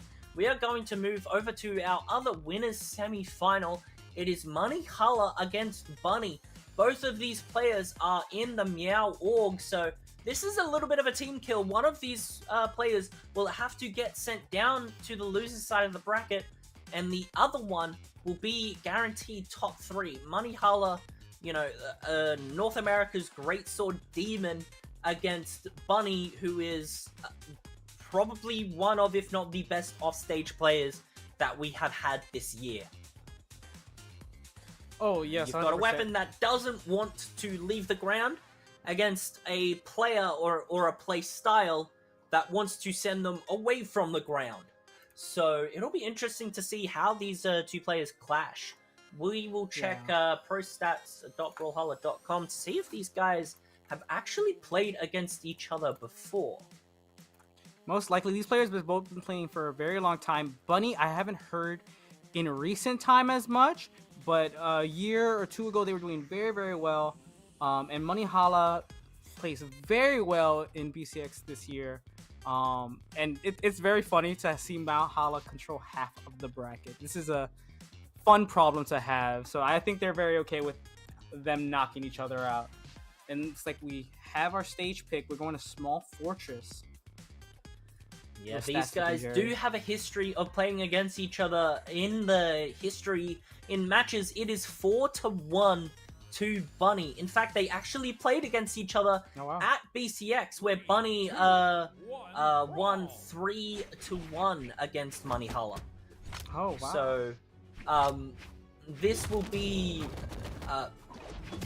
a match for Monihalla that hopefully he can try and get the W against Bunny, but already we talked about it. They sent him off stage. No. The Gauntlet tries to go for the neutral air, barely missed. That would have been an amazing start for Bunny. Tries to go for that charge side sig. What else can she conjure? I don't know, but I would argue this is still an amazing start. Look at how much damage is already on those tough scales of a Mugi, by the way. It looks like off stage, Monihalla is gonna have a lot of trouble coming back, so it's just gonna take Bunny knocking Monihalla off stage as much as possible. Ooh, or not! Just do a pure recovery in the middle of the stage and take the stock. That was beautiful. Yeah, the recovery managed to catch Monihalla's timing of the jump, and it just sent Monihalla flying. Monihalla now with a recovery of his own, he's gonna want to try and get this stock here, and he's gonna get it with the 3-piece. So it's very much even Stevens here to begin this match. Barely a minute in, Monihalla trying to get some greatsword happening here. Who doesn't love a little bit of greatsword 5 pieces? He tries to go for the side sig read, but the dodge up from Bunny. Ooh! Monihalla now, look at the damage from greatsword already. He's built up quite a bit of damage. The weapon throw, how can Bunny try and come back from this, Clown? I don't know. He's going to have to find a way in. It's looking very difficult, even when Monihalla's whipping right now. Ooh, nice punish on that side signature. That's the first time I've seen a decent punish on that side signature. Monihalla's been getting away with a lot of those. But yeah, it looks like, woo, nice. Nice punish on that recovery. Chipping away. Now back onto the greatsword, which maybe has a little bit of a harder time killing. You either have to go for a stray recovery or get a read to get a KO. Not so much the case for Axe, but he does catch the dodge. Monihalla, he just gets a simple 2-piece. It does get the KO. He's primed the greatsword, and he has the lead currently against Bunny. Yes, he does. Let's see if he can carry it. Can keep the momentum going. Ooh, gets a nice dodge to get a little more punish and damaging. If he can just keep exchanging with blows like that, it'll keep him in the lead, so that's beautiful. Ooh, but Bunny has sent him off stage. This is not Monihalla's strong suit. He's able to get back, but only for a brief second. This is how I would probably play if I were Bunny. Just a little bit of Sharky right now. Annoy Monihalla a bit. Try to bait them off stage. Look at that. Able to knock them off and kill with an unarmed side air. That's how damaged this Imugi is. Very good from Bunny. That was really nice play there from Bunny. She went for the weapon throw to burn Monihalla's dodge, and then immediately did a dash down heavy on the unarmed, and then followed up with that side air. But right now, Bunny is looking really worse for where she's deep in the red in that KO range. Monihalla has the great sword, the advantage, the 3-piece not dodged, and Monihalla is gonna take game number 1 here in this winners semi-final. Good job for Monihalla. Hopefully he can keep that momentum going. We're immediately striking to the next stage. We're leaving Small Fortress Lions open. We could be returning, or we could be going to Miami Dome Apocalypse. It looks like Fussy's leaving nothing but platforms open. Keep a lot of room to run around and stay off that ground against that great sword. All right. It's interesting how to see if or what adjustments that Bunny will make here. She did really well in parts, but Monihalla Greatsword was just tearing her apart. So Bunny has to try and maybe perhaps play a little bit more of that aerial game, forcing Monihalla to not be able to use those strings, because you can't use them in the air. You only have the aerials, or if you do a gravity cancel, which is a little bit more risky. Oh, still piecing him up. This is what I'm talking about. Nice side light in air. Try and catch Monihalla and keep him not on the stage. Tries to go for the ground pound there. Both of these players off stage. A ground pound again. Monihalla does well to dodge out of the way of it. Ooh. Looks like Fussy's playing more of a grounded... It's just a matter of both of these players' damages are even, but who's going to take this first stock here? It could go either way, but it looks like Fussy's playing more of a grounded game this time around. Not really trying to knock Monihalla and keep him off stage, but... Ooh! It looks like Monihalla has a little more experience with the on-stage gameplay and takes this first stock. At least against Bunny. That was a nice side air. Just catching her movement, trying to go in. The ground pound got... it connected.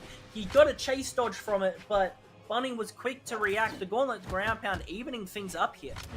Yeah. And that ground pound hitting at a rough spot. Bunny capitalizing immediately with a ground pound since they were in white, and that's sending absolutely nowhere. Ooh, but they are already quite damaged, already entering the orange right now. Well, Monihalla's still on that fresh second stock. But he's going to have to build a lot more damage than that. You know, it's tough being an off-stage player in a game like Brawlhalla, because it's really meant to be played on stage, especially with the increases to wall slip and not being able to shark as much as you used to. So I think this is definitely a better fit for Monihalla right now. Ooh.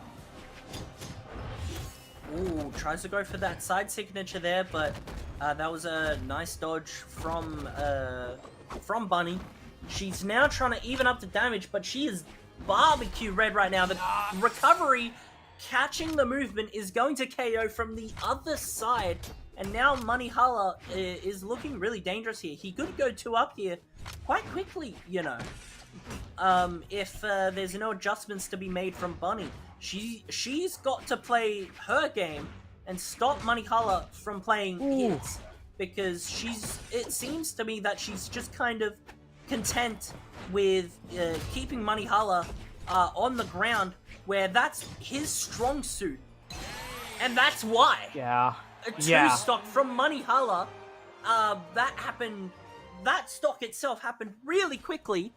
And now Monihalla, he's 2-0 up in the set against Bunny. What kind of adjustment does she have to make here in order to defeat Monihalla? Yeah, it's very difficult because Monihalla's not going to force these off-stage interactions. So what can Bunny do to either dominate the on-stage or force Monihalla off-stage? I don't know if Bunny's going to be able to figure it out within this set.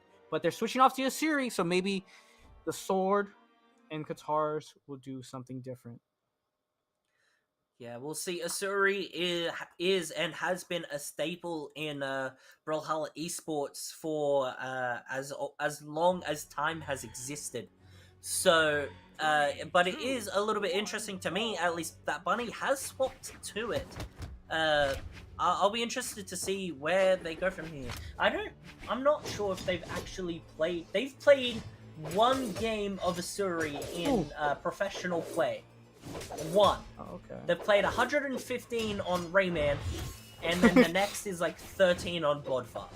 So this is a bit of a wild card pick. Almost one out of desperation from Bunny. But we'll see if it works. If not, well, we'll soon find out, won't we? It's not doing the worst right now. Monihalla's trying to figure it out, and so's Bunny with this new interaction between the two legends clashing. And it's not looking that bad. There's only a slight damage lead by Monihalla, but with a few adjustments, that's manageable, you know? Ooh, nice side air to get back to stage there, but Bunny leaving a lot of stage for Monihalla to approach. Very scared here. Yeah, at least the damage right now is really even. It's going to be a matter of who can get that first stock and then carry the momentum from there. Nice recovery from Monihalla. Barely doesn't get hit by the sword side air off stage, but nice punish on that axe down Sig. A GC downlight into the recovery from sword. A tried, true, and tested staple of Asuri and sword gameplay. And it's good to see that Bunny is using it well. Not Money, Bunny. Their names are weirdly similar, at least the start of it. Yeah, Bunny. They rhyme. It's ooh, very even still. Monihalla able to take that stock right back. This can really go either way right now. Bunny's looking a little more confident dancing around this stage. In these tit-for-tat hits. Oh, that GC was risky, but Monihalla doesn't punish it. The weapon throw hits, and nice down air when Bunny was sweating. So now she's on set stock right now. If she loses this stock in this game, she gets sent into losers in a 3-0 fashion, which, if I'll be honest, has been done relatively comfortably by Monihalla. Yeah, that whole interaction was very surprising. I had just said they're very even damage. They were in the orange, but that entire interaction just led to Bunny losing that stock very quickly. But here we go. The orange already. The same damage they went earlier when Monihalla took that stock. Already entering the red. The high damage of Imugi really coming in onto the Sasuri. Uh-oh. Goes for the weapon throw, takes out the recovery of Bunny, but now she's off stage, deep in the red.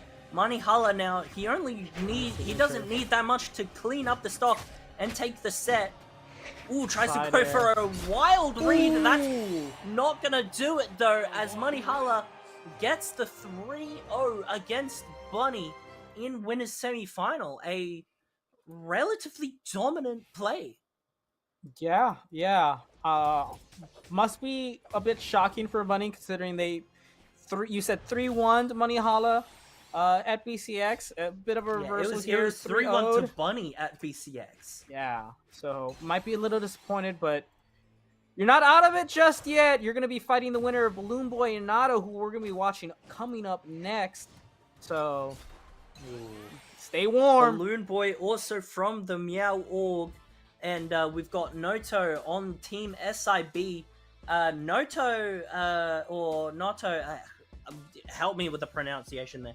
That is a cockroach on my screen. What the? Got it. Anyways, excuse me, chat. So Balloon Boy being a predominant Zariel player, Noto has done extremely well on the blasters. Of late, I've seen a lot of like Twitter clips with Vivi from they're currently Noto, playing Vivi today. I'll be interested to see if that's what they pull out here. But Zariel against Blasters, who do you think's gonna take this one here? Well, Balloon Boy did just go to top 8 of BCX this year in 1v1s, so there's that. But I also did see Nada up there with Clem a couple times with the double VV. So it's go either way. I believe Nada beat Balloon Boy in winners bracket earlier today, and this is a rematch. I could be wrong about that. but I'm pretty sure that's the reason they're both in losers right now. I'll double check. I can check. It doesn't look like these two players have actually played against each other. Balloon Boy was actually knocked down into the losers bracket by Meow, and Noto was knocked down in the losers bracket by Bunny in a game 5. So these two players haven't come up against each other, but now they are in losers top 8 here. Yeah. So if you lose here, you're guaranteed 7th. If you win, you get guaranteed top 6, but it's against your next match would be against Bunny. Yeah. So this will be an interesting match here. You know, this isn't like the winner's side where, you know, if you lose, you still have like another set or so. We're straight in losers. If you lose this set, you are out of the tournament. Granted, you did get top 8, so that's, you know, that's a well done on your part. But, you know, nobody wants to be eliminated from a tournament. Everyone wants to play and be the last one standing. Yeah, you always want to be top dog. You want to be the best in the pack. Also, one thing I want to point out, Balloon Boy used to play Diana. They dropped blasters for Zario. So if Nato is able to beat Balloon Boy, that'll speak to the blasters maybe not being as poorly as Balloon Boy thinks they are.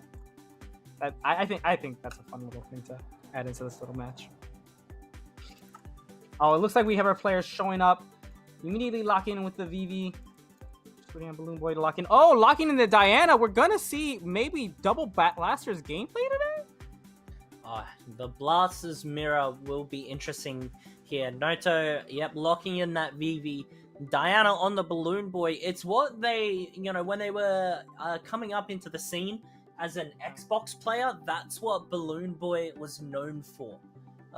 They were known for that Diana. It was only when, you know, they swapped over to a PC when they really started picking up Zariel. So this will be interesting here. Balloon Boy back on the legacy pick against Noto. So this will be, this is loser side top 8, ladies and gentlemen. If you need to be reminded, if they lose, if one of these players loses this set, they are out of the tournament. So a little bit high stakes here from both players. Very much so. This is their last chance to shine in their first tournament of the off season. Really fun to see. A very rare Ditto, by the way. Not a lot of players still play blasters. It's a very underused weapon. Ooh, and it's quite even so far. Ooh, Nato throwing away these blasters, switching over the boots. Relatively newer weapon, only been around for about 2 years now. Ooh, able to cover a lot of area with that down signature and get Balloon Boy off that wall. Boy very scared to hit the floor. He's set up with that neutral six. Oh, tries to go for GC side sig. Balloon Boy with a nice punishment, but that's not going to kill. I wonder if they could have gone for a neutral signature there after the downlight instead. Oh, what a GC! Possibly. Balloon Boy whiffing the recovery, oh, no! And Noto's going to take the stock from that as well. Both players in the barbecue red, but it's Noto who's able to capitalize first. Yeah, able to clean up very well with that. Oh no! With that boots downlight, but it doesn't matter. Balloon Boy uses those invincibility frames to immediately get a side air and even out these stocks. And oh, is building a lot of damage with his bow right here. The weapon they've been playing a lot more this past year. Interesting. Using the boots to get back to stage, but this bow is covering a lot of room. Side signature not clipping onto stage properly. Oh, whoa! Balloon Boy, you did not have to cook that hard. Now the kitchen's on fire. What in the ever-loving okie dokie? Now Balloon Boy on a little bit of a rampage, trying to deal some more damage on these blasters onto Noto, who's kind of in that mustard yellow right now. It's not looking pretty. Now they're getting into the orange, into the red from this blaster gameplay. Nice side signature. Can they create some space, try and get this stock, and then potentially try and get everything else? If not if Balloon Boy has anything to say about it, though. Oh, no way. Yeah, Nato was a side air away from getting knocked out just a second ago. Ooh, was able to finally get Balloon Boy off a weapon here. Gets them unarmed, but still's getting knocked off stage despite that and getting sent way too far with that down air. Balloon Boy's gonna take that stock very confidently, have enough time to play off stage, do a little GC for fun. Oh, that looked very dominant from Balloon Boy. Yeah, that was insane. Mind you, that was a down air on the bow that hit him on the ground. Hang on. Yeah, it clipped over the edge of the stage there, and because you're on that little lip of the stage, it will still send you down and knock you straight out of here. Gotta be careful with these down airs from bow. They're very powerful and help get kills when recovering air just won't. Alright. So now that we're in game 2, Balloon Boy, that was a really excellent performance in that first game. Can he try and clean everything up? Tries to go for the recovery there. Oh, catches the GC! What a downlight into the neutral signature from Balloon Boy. We see him use that string in this match in game 2. Can Balloon Boy try and clean up the rest of this game now? Perhaps he does have a really healthy stock and damage lead, and he's continuing to build on it. Yeah, he's not quite in the orange just yet, and still doing plenty of damage to Balloon Boy. Ooh, okay, there we go. Oh no, that down signature catching that inside dodge. He did it again. Recovery stuff. That down air is going to connect. Oh my goodness gracious me, he did it again! Balloon Boy, the whole house is on fire this time, you need to put it out! Oh, the whole neighborhood might go up in smoke soon. Oh, that weapon throw is able to keep Balloon Boy. Oh, he's still able to find way back to stage with that neutral air, but finally gets knocked out, but has a full stock lead against Nato right now. Not looking good for Nato. Shoving Nato away. For that down signature.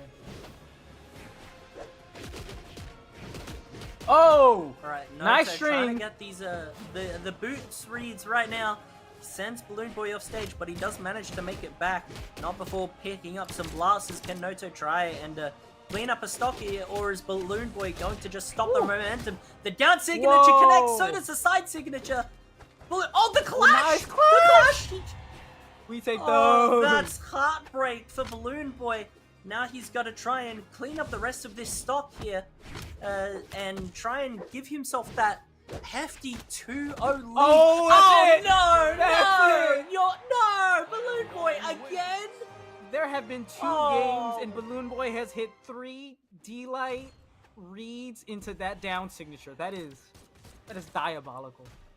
That is diabolical. Alright, well, Noto isn't making a character swap, but more of a crossover swap. They're going over to the Mega Man now, so we'll see and hear some interesting sounds from this mythic crossover. But against Balloon Boy's Diana, will it be enough?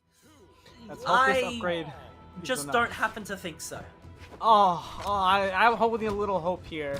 Maybe these Saw Blades, these special tornado spins. Maybe that's what Balloon Nada needs to beat Balloon Boy right now. You know what? Damage is looking quite close. They both have their blasters. Ooh! Using that little dog to step on up. You know, maybe all Noto needed was a little bit of head protection, considering that Mega Man has a helmet on. So, The very rare wall version of that neutral signature, where it spikes downwards at the end. Balloon Boy, not ready for that interaction, gets sent to his grave. He tried it again. He tried it again. Noto's been doing that dodge so many times. I think that's like the only time that has failed so far. The side signature, catches the dodge. Can he get go? Nice. Noto now turning the heat up. He's trying to stay alive in this bracket, and right now in game number 3, he's doing very well. Let's see if he can continue to carry this stock. He's doing so beautifully. Not going for that neutral signature, just going for a side air there. Just enough to get Nato didn't off have stage. enough movement to be able to connect to the wall here. Now Balloon Boy on the bow.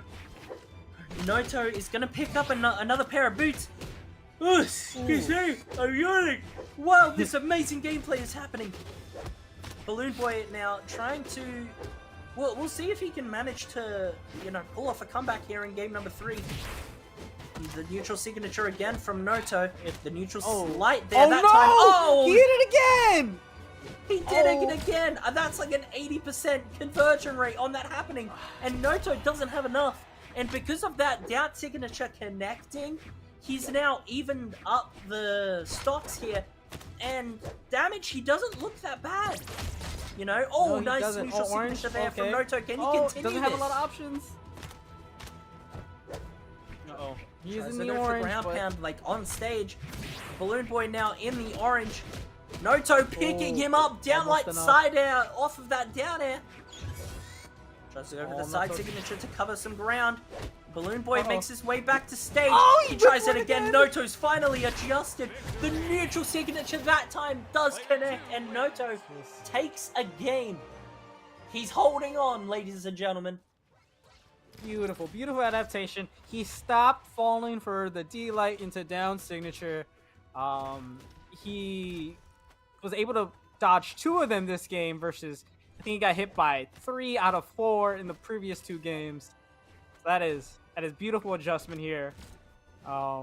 Yeah, this upgrade's working out. That head protection, it's coming in handy. Yeah, look, that's your lesson for the day. And whenever you guys are riding your bicycles, make sure you wear a helmet. It's working here for Noto as we go back onto the same map here for game number 4. Noto finally has a game in hand, but Balloon Boy only needs one more in order to knock Noto out of the tournament. This is correct. Nato still has to play very, very carefully. He cannot afford another game loss. This damage being very similar right now coming out from both players. And they're both being very aggressive. I'm enjoying this quite a lot. I'll say how hilarious it is we have Adidas kicks in this game. Oh, nice neutral signature from Noto. He's trying to press with that side air, but he's gonna make it back. And Noto, he just... What happened, man? He ran out of options there. He sunk to his doom. He ran out of options, man. And now he's got to try and take this stock. Another neutral signature from Noto connects. Downlight into the side air. And that's going to take the stock here. Stocks are even. But right now, it's just a matter of who can pick up the momentum from here. Another neutral signature connecting and hitting Balloon Boy, who dodged on the ground. Yeah, that little arc, if you're not careful, you're a little bit to the right of Mega Man when he's doing that, you're going to get hit by that signature, so you have to be careful. Oh! Nice follow with that down air. And the Balloon Boy in a very tough spot. Nato is quite damaged, but he does not care. He's still applying tons of pressure into the Balloon Boy right now, trying to find something to take this stock as early as possible. What a dodge, delaying the GC downlight, and then that taking the KO. Noto is on tournament stock right now. He needs to be really careful. Try not to let Balloon Boy take momentum, or otherwise he could be out of the tournament. Yes, he can. Yeah, that was a beautiful counterpunch from Balloon Boy back there. And now he's just keeping a lot of space against Nato right now, just not making it easy to come back to stage. And doing a good job of punishing a lot of these whiffs. Not making it easy for him to be able to connect anything right now. Beautiful spacing from Balloon Boy. Noto picking up the blasters, catching him with the neutral signature. Can he try and take the stock here? He does not with the recovery. Oh my god. Oh, but the side signature will. Yeah, he was able to cover a lot of ground there. Balloon Boy was having a bit of trouble landing, finally taking that stock, but not a lot is hurt. He cannot take a lot of hits right now. This will be his tournament stock. Tournament stock here, ladies and gentlemen. Can he try and bring it back? Tries to go for the jump. Oh, is that going to be it? That will be it. Balloon Boy takes it out 3-1. Noto is out of the tournament at 7th, but well played to both of these players. Balloon Boy, however, is the one moving on. Yes. Yeah, very well played to both of those players. Not a lot of really upgrading with that Mega Man at the end there. It looked beautiful. But now we're gonna switch over to Draggy and Pierre. Draggy has been playing Zol earlier today. We saw them fight against Bunny and try their best. Let's see if they can do a bit better going into Pierre. They did take out another player to stay in top 8. So let's see how that goes. We'll see how it goes. Indeed, Draggy on the Zol, who, you know, he made it through to the loser's side of top 8 against, if I check the bracket here, against Conan. Draggy, who did lose out to Bunny in the winner's side top 8 qualifier, he made his way back down to losers. He's in top 8. The Zol had one really, really good game against Bunny. So I'll be interested to see the potential that comes here from Draggy. But on the other corner, Pierre, who is, as a player, is a little bit of a wild card. Could, pick out most, if not any, character that he wants. But I believe when during like the peak of his career, he was known for Fate and Asuri. I think. Don't quote me on that, but I will find out. When I think Pierre, I think Raymond and Val. But you are right in that Pierre will play whatever they feel like. I feel like they love gauntlets the most, but I could be wrong about that. But yeah, Pierre is very much a wild card. Used to plays very well in these tournaments. In majors, getting podiums, but like top 8s, I believe. Draggy, relatively new. I don't believe I've heard them before this tournament, I'm going to be honest. But in Flow State, a very well-established clan within Brawlhalla. Yeah, we believe Draggy is PR 90 in the North American Power Rankings. And Pierre is PR 17. So this is, in all honesty, a little bit of a mismatch here, looking at the stats here. In the 1v1s in the BCX, Draggy got 65th and Pierre got 49th. So there's not that much space between them. You know, that's like a win or a loss away. From either of these players. So this will be an interesting match for sure. It'll be a bit of a wild card when it comes to whatever Pierre will pick. Because looking at the characters that he's played, according to the prostats.brawlhalla.com, 15 games on Giro, 14 on Lin Fei, 14 on Red Raptor. There is... nothing no crossover between no those crossover three whatsoever characters that are similar. That's beautiful. So at this point, I don't know if I would be surprised if he picks up like Magyar in this game. That would be fun in this set at least. That would be fun. Zuva's not legal, correct? That Zuva would be insane. Seeing a Zuva come out. But yeah, Magyar very slow. I'd be surprised. But Pierre could literally pick anything. None of those weapons having crossover is hilarious. It's also very funny because we have players like Pierre that will play whatever they feel like is good for the meta or good for themselves. And then we have players like Marckiemoo or players like Guichabou who will play the same characters very consistently over and over no matter what the meta looks like. Right now, Pierre has locked in a character. And, Isaiah. It's not Magyar... it's not as stretch as Magyar, but it is a character that you don't see often in tournament at all. It's Isaiah. Yeah, Isaiah is a little bit of a specialist's character. I say specialist because not that many people will pick him up. Like the one notable Isaiah player, at least for North America, is Adam Cool. Yeah. But again, a character that you do not see in competitive play that much. But it is a cannon ditto. I don't think we've seen many of these in live. And Pierre already catching the dodge, trying to... Oh, he's gone. Way too ambitious with catching that dodge. He had no damage on that stock and just threw it away in order to get an early stock. and just gives it to Draggy instead. Yeah, it's very rare we see Cannon in Brawlhalla, just period. Like a lot of players play Cannon now compared to a few years back, but it's not a very popular weapon, and Blaster's less so. So that makes Isaiah even more of a specialty pick. But Pierre is almost evening out these stocks immediately. He's only taken about 2 hits in his entire game, but is already down a entire stock. Tough spot to be in. Oh no, that Sider's gonna tend to the worst spot possible, and he's not gonna have enough to come back. And Draggy's up 2 stocks now, doing very little damage. Yeah, that was the Pierre right now.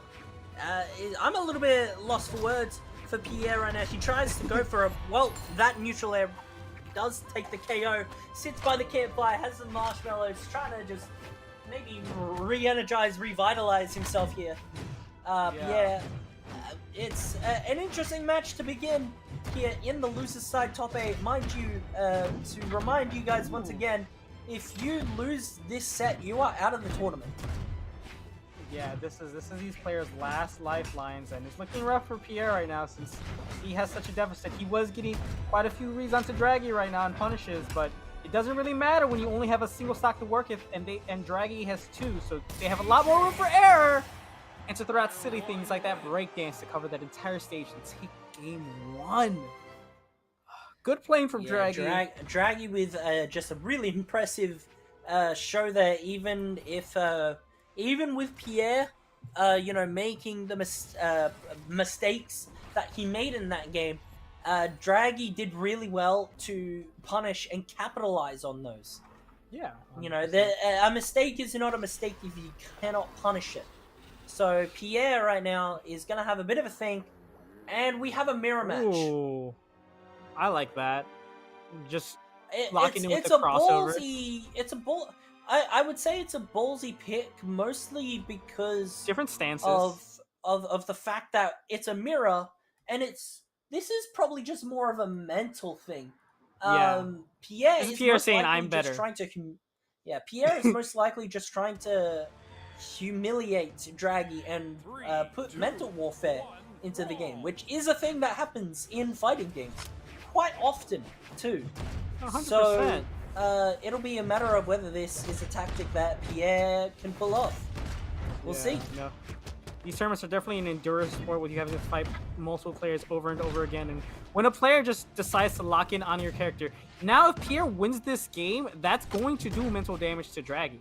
That's going to be like, oh, I 100% got lucky that first game, and they're going to feel a bit shaky going into the rest of these games. But so far, Draggy is in the damage lead right now, doing a little bit better than Pierre. Pierre already going into the red. Draggy picked that defense stance, getting rid of the dexterity, and Pierre going for that speed stance, and it's looking to benefit Draggy quite a bit as they're surviving a little bit longer here. That is a confirmed kill.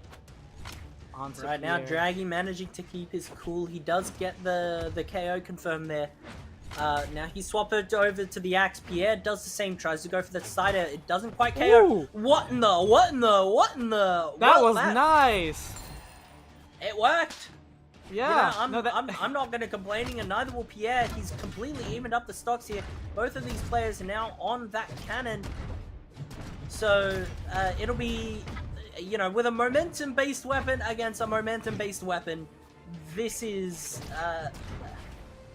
will be interesting, especially with the combined attack of, I think, 17, because Draggy is keeping the strength stance base. Pierre is taking away that one stance, so yeah, 17 so far. Pierre now, he does take the stock quite convincingly too. He has a really good lead here, ladies and gentlemen. Yeah, like I said earlier, if he takes this game, that's gonna do massive mental damage to Draggy. So, but he's already in the red. What the clash? Just 2 stack hits, but yeah, that clash, was that a recovery into a recovery? Oh no, Pierre just throwing every attack possible right now, just knocking Draggy back and forth, but not able to touch. Oh, tough spot. That's another accidental from Pierre. If Draggy can try and manage to make this back, Pierre might be kicking himself here. Nice weapon throw to stop the down air of Pierre. And a couple unarmed sidelights. Both of these players now on the counter. Nice downlight into the side air with the punish from Pierre. Gets a neutral light, sending Draggy off stage. Tries to go for the weapon throw. Pierre now gonna pick up an axe, and that's gonna do it. Gets the end light, and it's 1-1. 1-1. Yup. Okay, that was very close though. If I'm Draggy, I'm not that may do a little bit of damage, but it won't shatter any mentality. But Pierre did just win on the mirror, so Draggy, of course, not switching, sticking on that confident Zol, but now Pierre has a couple choices to make. Stays on the mirror. Okay. Confident that Draggy won't be able to adapt properly and just continue to wreck on this mirror pick. Alright, we'll see what happens here. The map bans is Western Air Temple, Mishima Dojo, and Small World's End. And we are going to Western Air Temple, a map that you do not see that much in competitive play, even with the striking. Well, with the tournament striking.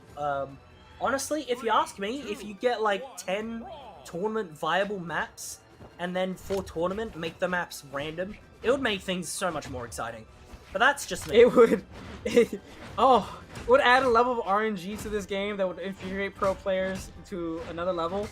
But it would be exciting. You're not wrong. You're not wrong on that. Interesting thing about Western Air Temple, these walls are very short. So if they get hit to the side right here, we could be seeing very early stocks. Ooh, that weapon throw almost sending Pierre out for this first stock. But able to dodge that ground pound though and possibly reverse it. No, throwing it all away. In every game so far that has been played, Pierre has done an accident. He has committed an accident. So, he's doing these big gambles right now. If that doesn't tell you enough about Pierre, I don't know what does.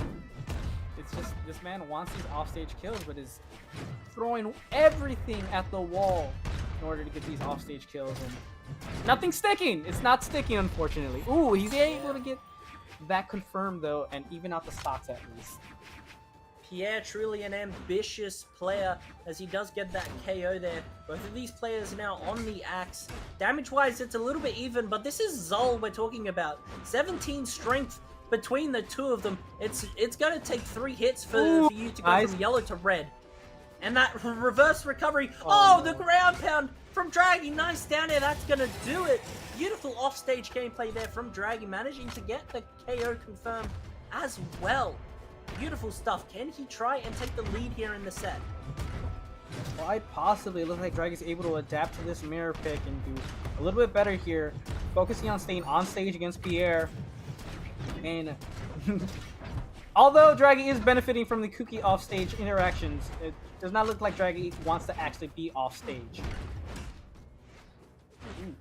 Right now, Draggy trying to go for that GC downlight, and Pierre is going to punish that heavily with that side air. It's going to take the stock. Draggy now, he does have a little bit of a damage lead, but again, this is Zol. It doesn't take much to either extend that dramatically or even it up dramatically, and we're seeing that right now with Draggy. He hasn't been touched on this stock, and already Pierre is just knocked out. What gameplay from Draggy! Oh my goodness, 2-1 in Draggy's favor.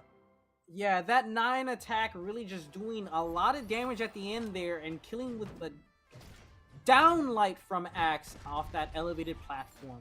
Very beautiful, forcing Pierre to switch off that mirror and onto the Mordex, saying, alright, fine, you adapted, you figured out the Zol, but picking something they might be a little more confident in here and maybe able to stay in the game. But if they lose another game, that's it. No more Pierre in this tournament. Pierre, he's swapping over to that level 100, the Mordex. Hopefully he can make it work wonders here against even just Scythe alone, in my opinion at least, has a good matchup into Cannon and Axe. You know, it just manages to just shut out a lot of its gameplay. We'll just see if Pierre manages to do the same here against Dragon. Yeah, let's see. So, I'll I'll be honest. Oh, hang on a minute. Oh, okay. He's back. He's back. Okay. It's all good. A lot of damage from Pierre though. Nice neutral air. and clean in the center of the stage. This is a very small stage, and with Zol having this much attack, you're going to see a lot of early stocks if Pierre's not careful. Woo. Nice a wake-up side blight there from Draggy, but Pierre does catch the dodge there. With the gauntlets, he's trying to get this KO as soon as possible because he is eating so much damage. He's already in the red. Side light down air. Can Draggy finish off the stock? Pierre makes his way back up with the recovery. He picks up the scythe this time and gets the KO with the side air. Pierre can breathe a little bit, but not for long. No, not for long. I would say not very well either. If Zol gets even a slight bit of force on these attacks, it's going to be enough to knock Pierre into the next stock. And on to his last hope for this set. Oh, and he's being very, very careful with these approaches here, knowing that he needs to extend this stock as long as possible and build some damage here. He's able to get Draggy at least into the orange right now, which is nice, but he whiffs that punish. Ooh, nice ground pound. Ooh, not enough. Yeah, Pierre's done really well to even up this stock. That Neutralite connects, but it's not going to KO as he was sent to the other side. Oh, the Neutralite there doesn't connect. Pierre did really well to even up the damage there, but he does lose that stock, and he is on tournament stock this time. So, Draggy played maybe a little bit too ambitiously, and that's why the stocks are now even. Are we going to see a Game 5 between these two? Or will Draggy knock Pierre out of the tournament here and now? Stay tuned, ladies and gentlemen. And right now, Pierre is having a bit of fun on this scythe, keeping Draggy away from the weapon, dragging him away, perhaps. He's still going. He's still going.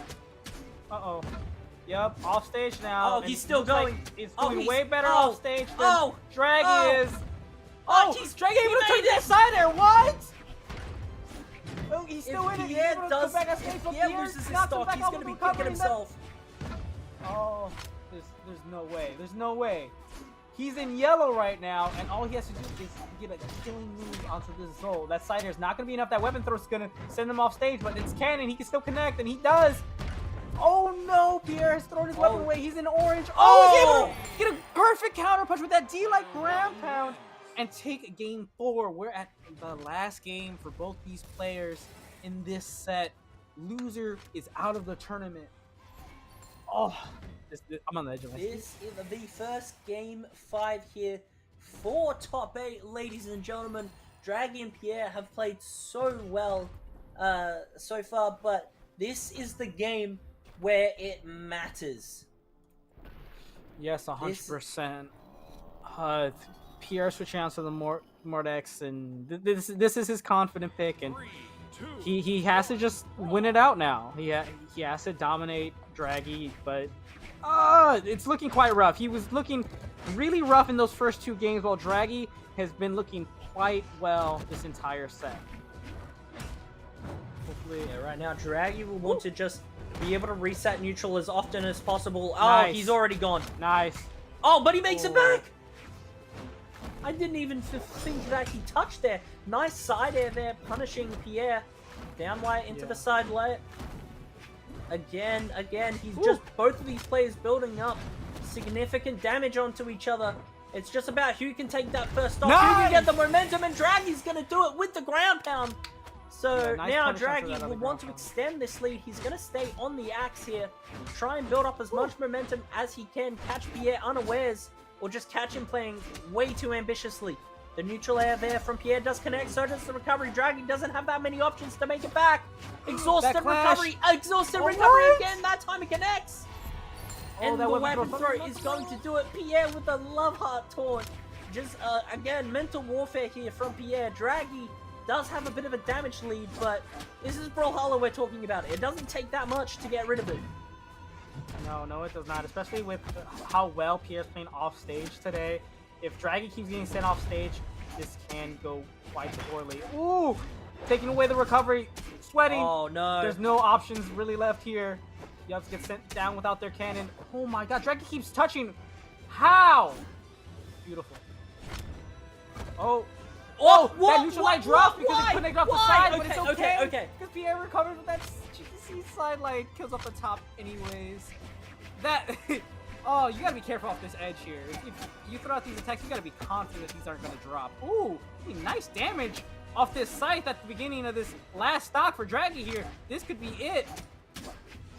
Yeah, Pierre just catching Draggy, just Oh! staying still. The side signature does connect. Ladies and gentlemen, final stocks here from both of these players. Whoever wins this moves on. Whoever loses is knocked out of the tournament at 7th. Draggy trying to connect with a couple sidelights here. He needs some significant damage because right now the damage lead is heavily in Pierre's favor. The neutral light doesn't connect. Pierre punishes the weapon throw, catching Pierre. The recovery on the gauntlets, swapping over to the scythe, keeping the weapon away from Draggy. The neutral light again, catching Draggy. Can he make it back? He's sweating. He manages to get the touch on the wall, but the weapon is all the way on the other side, and Pierre's going to do it with the downlight. Pierre knocking out Draggy 3-2 in the tournament. GG's. Oh my goodness gracious me. Yup, there's a difference between 65th and 49th. Very close games. It looked like Pierre was trying to play around with Draggy right now, but Draggy really wasn't having any of it. He performed very, very well there, but unfortunately not well enough to move on. Pierre will be going against Big Booty Brandon in top 6 later today. Goodness, what a set we just witnessed, ladies and gentlemen. I hope you guys have enjoyed Moose Wars Plat Clash so far, but right now we are going to go on a little bit of a break before we move into our final segment, our top 6 here. My name's been That Jerry Boy Clown. Do you have any final words for me? Nah, I had a lot of fun on the desk today with you today, Jerry, and I hope everybody has a lot of fun watching the rest of this tournament. All right, stay tuned, ladies and gentlemen. We'll be right back. Mm-hmm.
Alrighty, ladies and gentlemen, welcome on back to the Moose Wars Plat Clash event powered by Plat Fight. I'm AJ Moore. I'm casting with Flaming for top 6.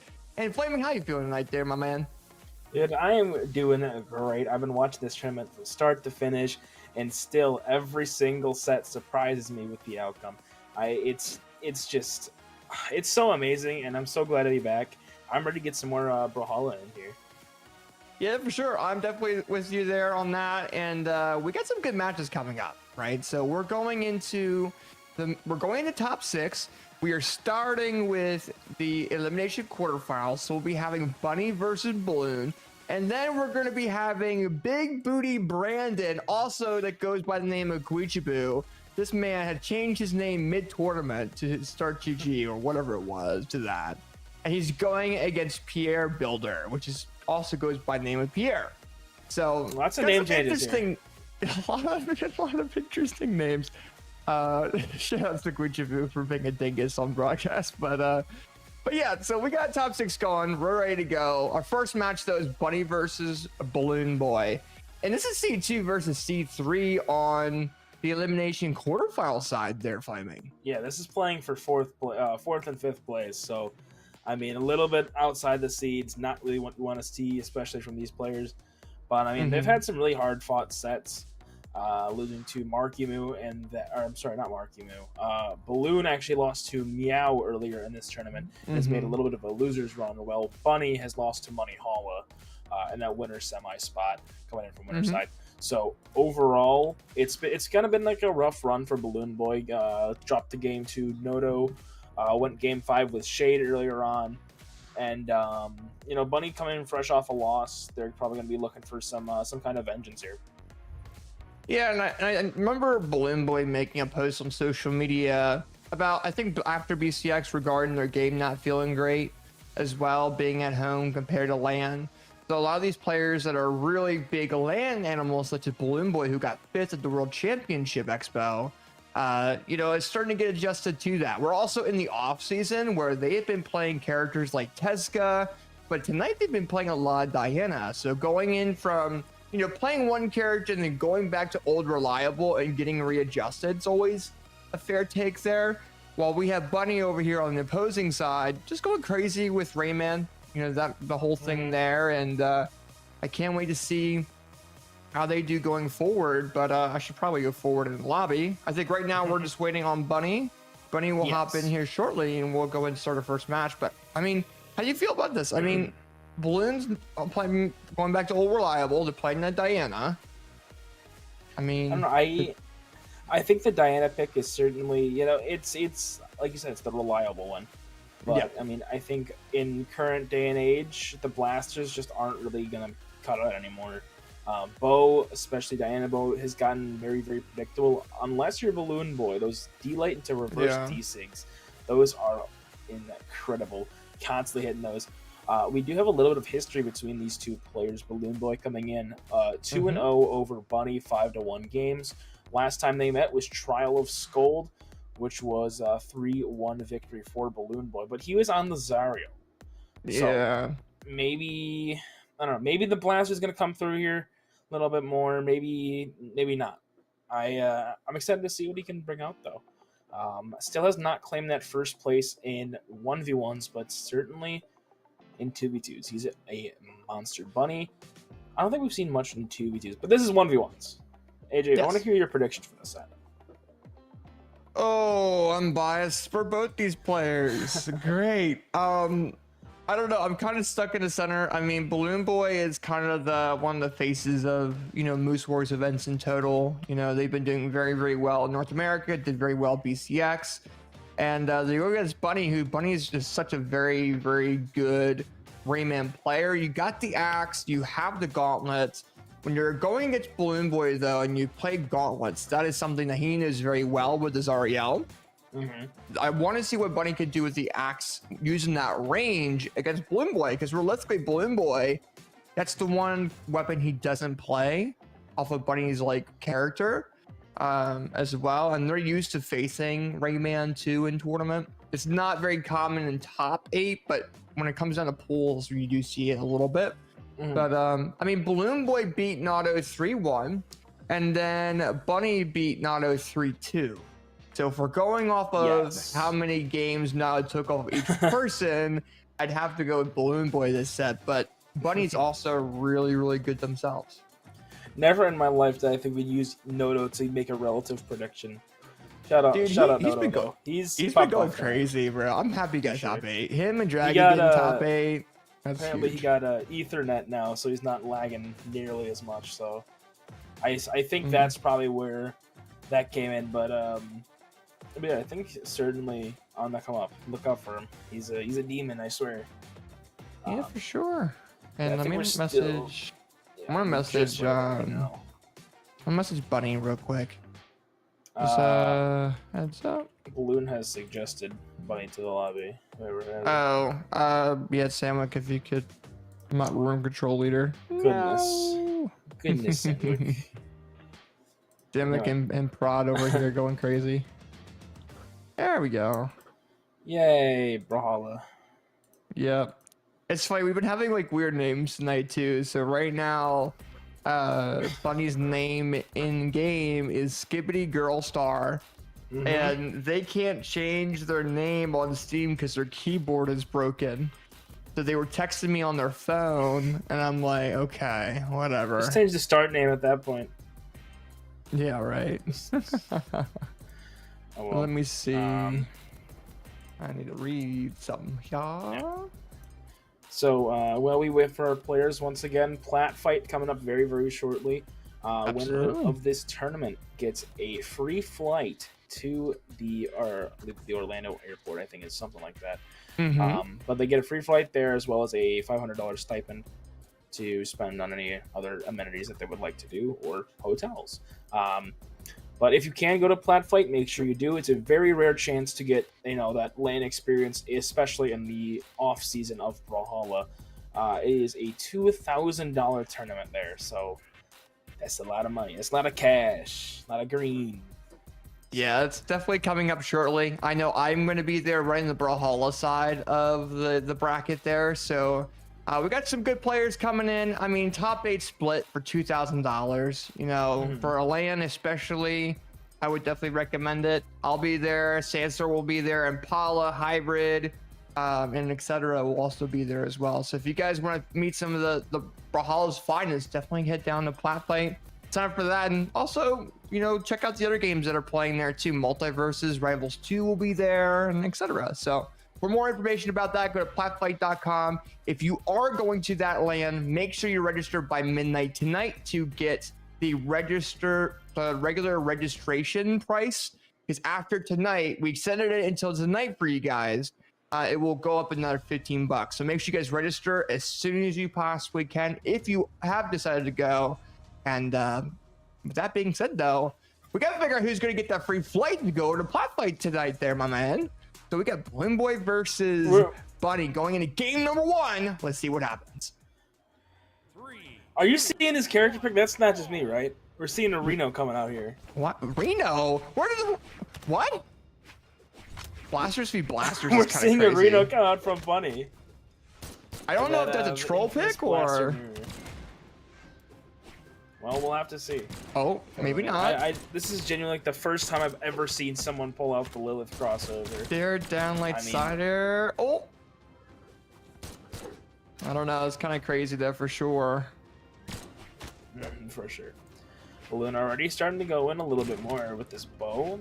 I don't think they really want to sit on the Blaster's mirror. I don't know. Yeah, I'm also really confused about this Reno pick. Side sig goes out. Okay, slide charge side sig. Bunny, okay. Starting off strong. Now, how do you feel about this? We have like arguably 2 mediocre characters here going at each other. I feel like this is a mix-up for Balloon Boy. Balloon Boy's not used to facing the Blaster mirror in a Brawlhalla events, especially with Bunny, just pulling it out of nowhere, and Balloon wasn't really prepared for it, hasn't really faced it, right? So this is we're at the point in Brawlhalla where we're in the off-season, players are trying new things. Balloon Boy is able to make it even though 2 stocks all. We gotta see what, Bunny is able to do with that orb too, because you do have that sidelight sider, true confirm. Like, they don't have any weapons that we're used to seeing them play. No gauntlet, no axe. Lots of neutralizers though coming out. Oh, There's lots of there we pressure. go. Nice side signature. Playing on the corner, beautiful gravity cancel. Side sig by Balloon. This neutralizer off the side, trying to go for that dash side sig. Bunny unable to find it though. Recovery for Balloon near the top, but not close enough. Another D-light whiff down air hits grounded. okay. Players just kind of trying to find slight openings to make some good punishes, and Blasters not a super weapon. Oh goodness. They're both red in the second stock. Oh, that almost hit, but that grab pal lands instead. Okay, the weapon throw lands. The satellite did land as well, allowing for Bunny to have to go over to the ledge. The satellite sider is true. Bunny knows that and gets the second stock knockout on Balloon. A decent lead here for Bunny, I'll be honest. But, I mean, I think she just has to get that extra credit, and Balloon's not really going to let that happen. The falling side air, that's going to be that equalizer, and we have a very, very even game. Bunny only had disadvantage without the weapon. Yeah, there were like one hit difference. Then we see Bunny pick up the weapon, and now we're seeing them go back and forth. You're seeing Balloon Boy have this center platform control with that bow. And that might allow them to go ahead and get this decent lead here over Bunny there. And Balloon trying to really control this matchup over Bunny, but Bunny comes in with the orb, gets a neutralite. Cider comes in, now having that platform control away from Balloon Boy, and for both, that's where you get your damage buildup. So you're seeing Bunny just try to make sure they can control that a little bit better. Picks up blasters, trying to mix things up, but Balloon Boy coming back in with that bow side air. Oh, but Balloon's in the orange, but Bunny's in the red. It is so incredibly close. Balloon needs one good signature, but Bunny has to try and play around it. They need to get some more damage here. Neutralizer is not going to send into the sky just yet. Weapon throw now disarmed. Neutralizer putting a little bit more damage here on the Balloon. Recovery. Resetting to this orb. Balloon now unarmed. Has a ton of different options. Opts for that neutralite there. Trying to put some more pressure on the Bunny. Sider sends Balloon to the other side. Neutral's like barely whiffs. Falling Sarah. Not enough. Weapon throw barely dodged. Balloon slowly able to make it back, but so close to D-Light. It is very, very close. And we're seeing Bunny getting dared there by Balloon Boy.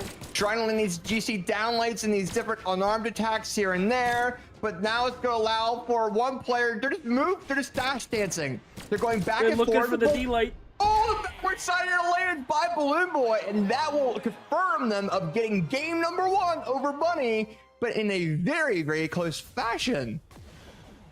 What the heck? I don't even know. Like, don't even ask me because I don't know.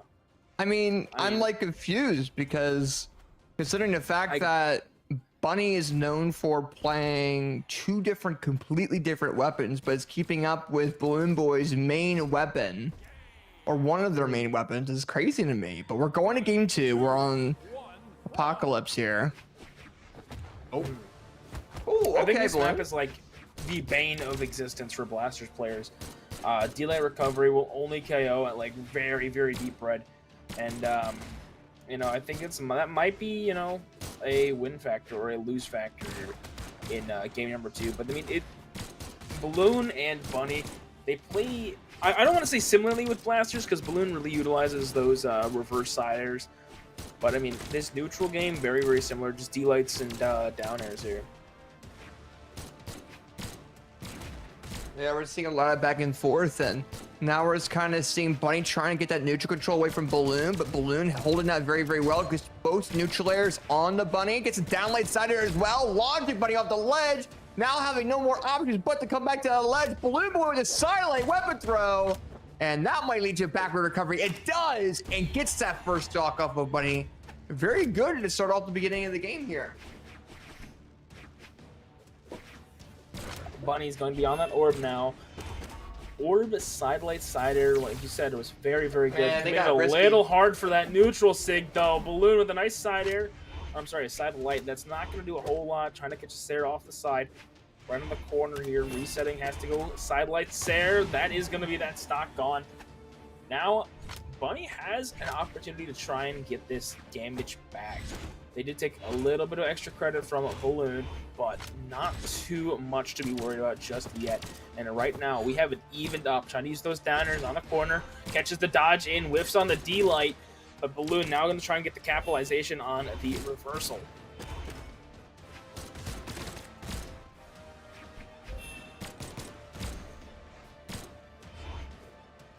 Oh, he's going to whiff. Balloon now on the offensive here. Side air passes the corner. Resetting, grabbing the bow. Weapon throw, stuffs out any options just yet. Able to get the weapon starve continued. Bunny now picking up the orb once again. Falling side air once again for Balloon. And the snipe. Balloon up 2 stocks to 1. And this set already leading 1-0.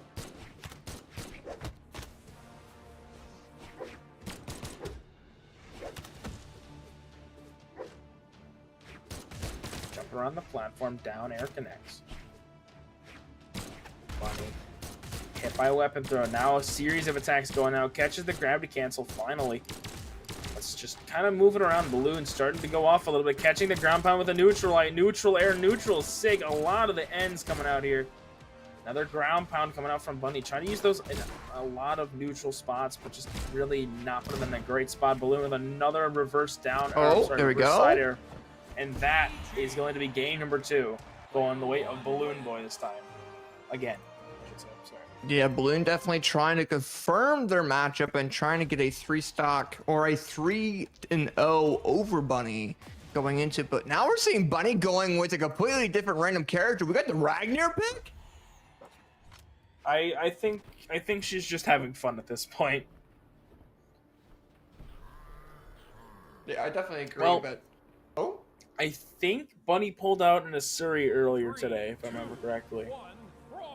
So maybe this isn't like the weirdest thing ever, because they have the axe from the Rayman, but it's certainly a different. It's certainly much different than how Rayman axe is played.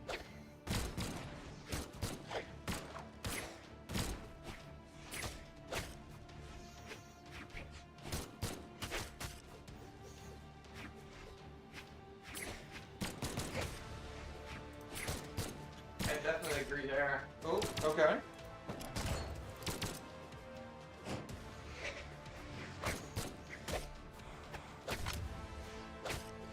Getting hit by quite a few of these D-Lights from Bunny. Resetting the stage, trying to get around those neutral sigs, or the space of the neutral sig. Try to go for a wake-up gravity cancel side sig. Unable to make it. Side light, D-Light doesn't get the dodge down. Now playing on the corner, being very, very cautious of Balloon. Now gets the falling recovery. Not going to get the KO just yet. Another recovery, but barely clips the stage. Balloon lives a little bit longer. However, down Sig says goodbye. Balloon drops that second stock here in a little bit of a pickle, if I do say so myself.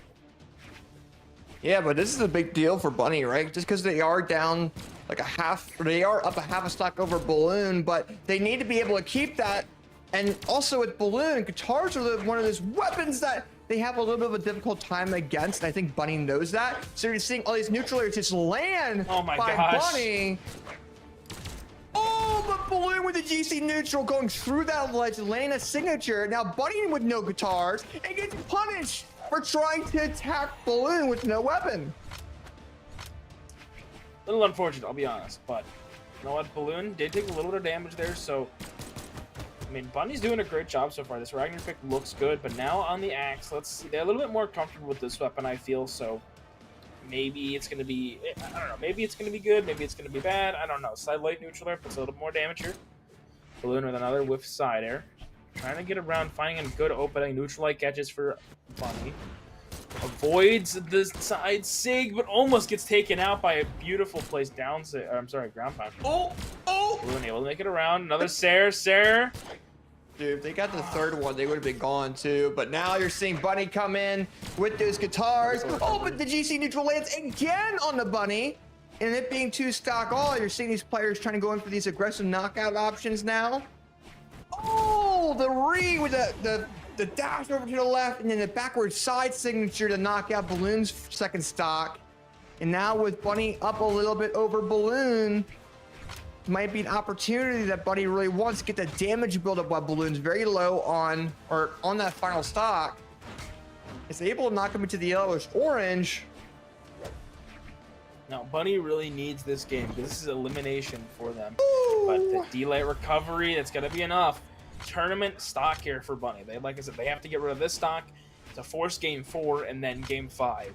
I mean, this is it's a very uphill battle right now, and Balloon not going to make it an easy task. Goes for that jump down here, not going to find a neutral. He's going to connect. Once again, trying to play off the side of stage. Saw how Bunny was playing earlier with the Katars. Catches the dodge in. Try to go for that gravity cancel sidelight style. Unable to do too much with it, though. Balloon sitting decently in the high orange. Now in the red. Ground pound. Bunny commits for it. Baits Balloon under the stage. Not going to find anything off of the cane. Confirm. Balloon now the only person with weapon. Sider towards the center stage. This is getting really close. It is, and if you're Bunny, you have to keep in mind, you have to go for riskier options, but that was too risky. Oh my God. gosh. Balloon coming in with that fantastic read after that signature from Bunny, and Balloon Boy 3-0s Bunny to go further into the bracket, into the elimination semifinal. My goodness. That was such a great play with that end sig there, man. Like that's why it's reliable. The old reliable. That is why. I mean, it's just so incredible with it. And now we have certainly we got a battle of the mixed up names. That's what we got next here. Do we? Oh yeah, we do. We have the one, the only Big Booty Brandon 42 going up against Pierre Builder. I don't know. Whenever I see Pierre's name being Pierre Builder, it reminds me of Bob the Builder. So now I can just imagine Pierre's face on Bob the Builder. It's stuck in my head now. And then we got Big Booty Brandon, who goes also by the name of Guichabou. But we're not calling him Guichabou tonight because their Start GG name is not that. And I hate myself for having that rule in the rule book. But I have to go by it. And we have to see how it goes here. But Brandon versus Pierre should be pretty cool. When it comes to both these players, though, I mean, we've talked about them a little bit on stream. Comes down to Brandon. I hate to say It's so stupid. it's going to catch me off guard so much tonight. Just know, Guichabou, you have altered a rule completely. Yeah, the rule in the rule book has now had to be swapped by the next one. But one thing we can say, though, is that we know Guichabou for Linfei, right? That's something that we know them for. We know them for Katars. And we know Pierre for being kind of a mixed bag when it comes down to characters, being very versatile in different legends. We have Linfei, we have Juro, we have Red Raptor. I remember we used to see them play Fate in a little bit in the previous past there. So, you know, overall, the last time, these guys have a match history where I believe Pierre is actually up over Guichabou. Pierre winning 4 of the 6 sets against Guichabou. And the last time they faced was in Trial Lofty, and I believe Pierre beat Guichabou 3-1, and that was in top 32 as well. Yeah. So, I mean, certainly a lot of history between the two, and actually like a little bit more of a lopsided one, if you will, 14-8 games. So certainly, you know, in the favor of Pierre in this side, but I think he's been playing, I think is certainly a way this can go their way. But Pierre's kind of been on like you said, bag of tricks here. He can kind of play whatever he wants and just kind of have fun, I guess. So, what character do you think we're gonna see Pierre play? We saw a Zol earlier, saw an Isaiah, we saw a Mordex. What do you think? I don't know. I mean, Pierre, I don't know. I mean, it all depends on what they think they can really choose against Brandon as well. I'm wondering if we're going to see a Ditto.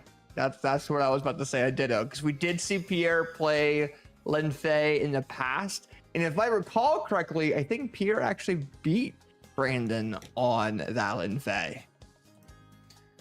Nah, I don't think the name's Brandon. No, their nickname for me is Brandon tonight. There, Are you sure that's the name? I'm sure. Are you sure, AJ? I'm sure. Are you sure it's not Big Booty Brandon 42? Are you sure, AJ? Are you Bro, sure? bro, if I try to say the full name, I'm gonna laugh too hard, bro.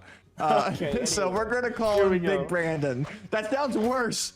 Oh no, Big Brandon. I'm calling him Brandon 42. I'm sorry. We're going by that. But we're going into this Whatever. elimination quarterfinal matchup against Brandon 42 and Pierre Builder. And backward recovery comes in. We're seeing a lot of guitar gameplay coming in from Brandon so far. We're seeing the neutral light recoveries. We're seeing them go back and forth. Side light, neutral light into some different type of combos. Pierre now with guitars as well, but runs into that 3-piece combo now in the dark red.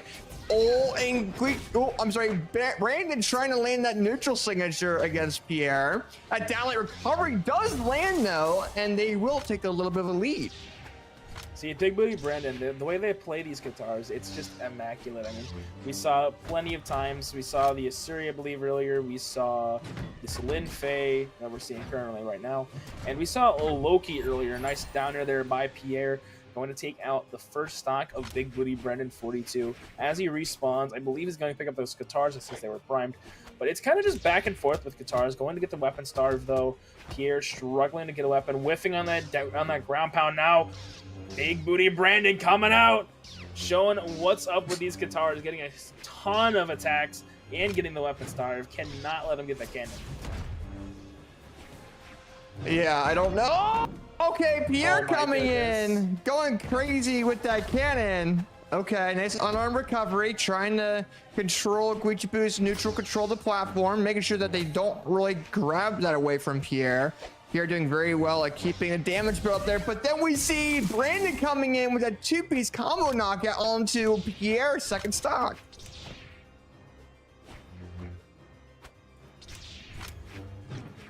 All right, there we go. I think it's a lot closer than I feel like it should be. I mean, I feel like the way Guichabou plays Lin Fei, I feel like maybe it should be a little bit more in their favor. But I mean, Pierre does have the advantage in the in the statistic department. So I mean, anything can happen.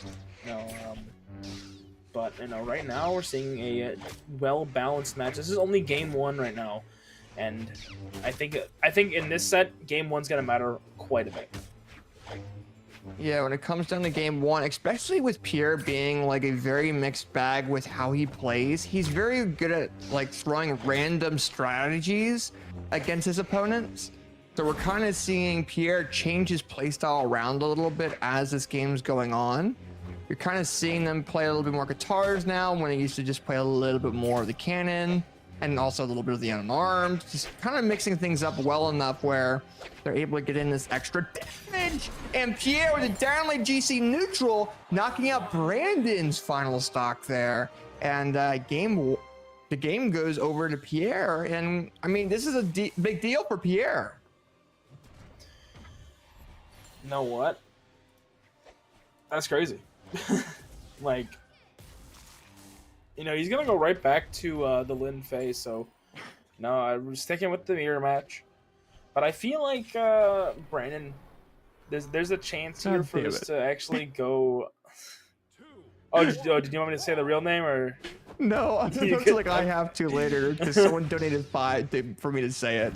But we'll see. Okay. We'll see here. We'll see when it matters here. But right now, we got Brandon going in with a side light, down light against Pierre. Neutral light coming in with a down light side. Very, very good job. Tries to get the punish. Oh, but Pierre goes too far down. And Big Booty Brandon comes in with that one stock lead over Pierre.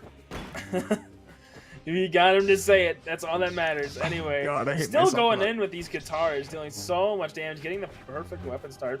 And honestly, so far, I think most of the games Pierre's lost were due to SDs. And that one, I mean, I wouldn't even classify that one as an SD. I'd classify more that as like an overcommit.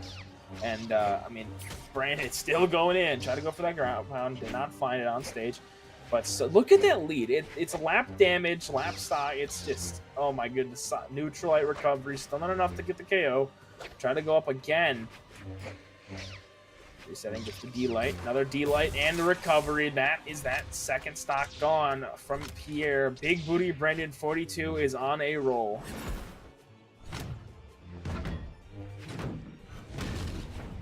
Okay, a little bit back and forth there. Now we're seeing Pierre with its edge control against Brandon there. Oh, backward there coming in. That signature misses. Brandon might be able to do something, but Pierre does the weapon throw. And we see Brandon clipping that ledge. Gets highlighted. Goes back, picks up guitars. Has an opportunity of doing something off the ledge. He could pull the funny here. Is he going to do that though? No, neutral air and a down light lands. Doesn't want to overcommit, throws the weapon, tries to get the street stock here. Backward neutral air with pickups up the guitars, silent. Dare silent and neutral signature by Pierre lands. And Brandon is now down to his second stock. But man, he's got a little bit of force with him, doesn't he? Yeah, I mean, he's got a little bit of a lead too. I mean, lots of extra credit. That's what you want to see, especially when you're down in the set. And nice neutral sig, gonna put some more damage here onto Pierre. Nice, another neutral sig, gonna put more damage onto Pierre. Trying to throw out as many neutral sigs as possible. But I mean, I don't know, Linfei certainly has some trouble getting some KOs. Another down sig goes out. Another neutral sig, and that's gonna be game number 2 going the way of Brandon. Indeed.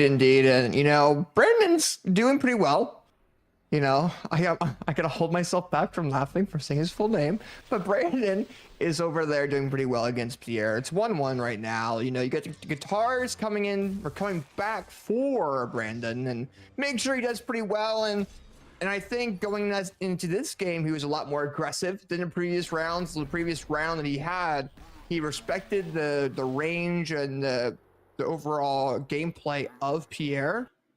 And I think going into that one, they're like, okay, what do we kind of do? How do we really go about it? And I think Pierre is going to go ahead and restart his game real quick, just to make sure it's not like a game style issue or whatever else. But I don't know. I mean, so when it comes into Pierre and what we've seen in the past too, we might see the Linfei again. We see a level 100 Mordex, which... I mean, we have seen Mordex from him in the past, just not as much in an event, like in tournaments. We did see it earlier today, though. We did. So that Scythe gameplay, though, we might see a lot of. Because where Scythe is currently, it's in a very decent spot where, you know, you're able to do a lot more than most weapons with, just because of how fast it is and it's like different style of gameplay. So we'll definitely see a little bit more, probably this Scythe. But we do have that gauntlet, which might be able to allow them to go a little bit further in the range department compared to what they've done in the past. So we'll kind of see what happens. You definitely know Brandon's waiting for those guitars.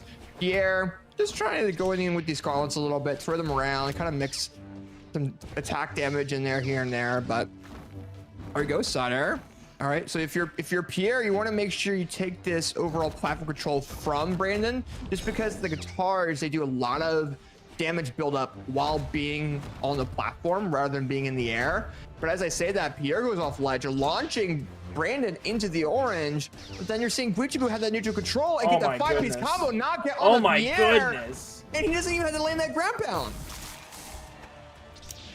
Absolutely incredible first stock. That was like 40 seconds into the game. We already got a KO. Didn't get the dodge up rate that they hoped. But Pierre now on the side. This is where I think Pierre kind of succeeds a lot more. However, Guichabou going in. Beautiful wake up downer though by Pierre. And a ton. Okay. Yeah. Honestly, if it was up to me, I'd make sure every set was decided by Rock Paper Scissors, but that's just me. I don't know. Scythe's pretty cool though. I want to see. I want to see what Pierre could do with the Scythe. Because now we're okay. Recovery unarmed neutral air lands that. Picks Scythe up. Okay. Goes back off ledge. Gets it there. Guichabou, I'm sorry. Brandon missing the opportunity off ledge. Pierre was trying to punish it. Pierre now having his edge control. Good side air. And now we see Brandon with the overall control so far. Neutral air by Pierre lands. The side signature missing. For the hell, neutral signature lands. He didn't dash back at all? Nah, you don't need it. Don't need it at all. I don't know. I mean, he could have. Nah, didn't need to.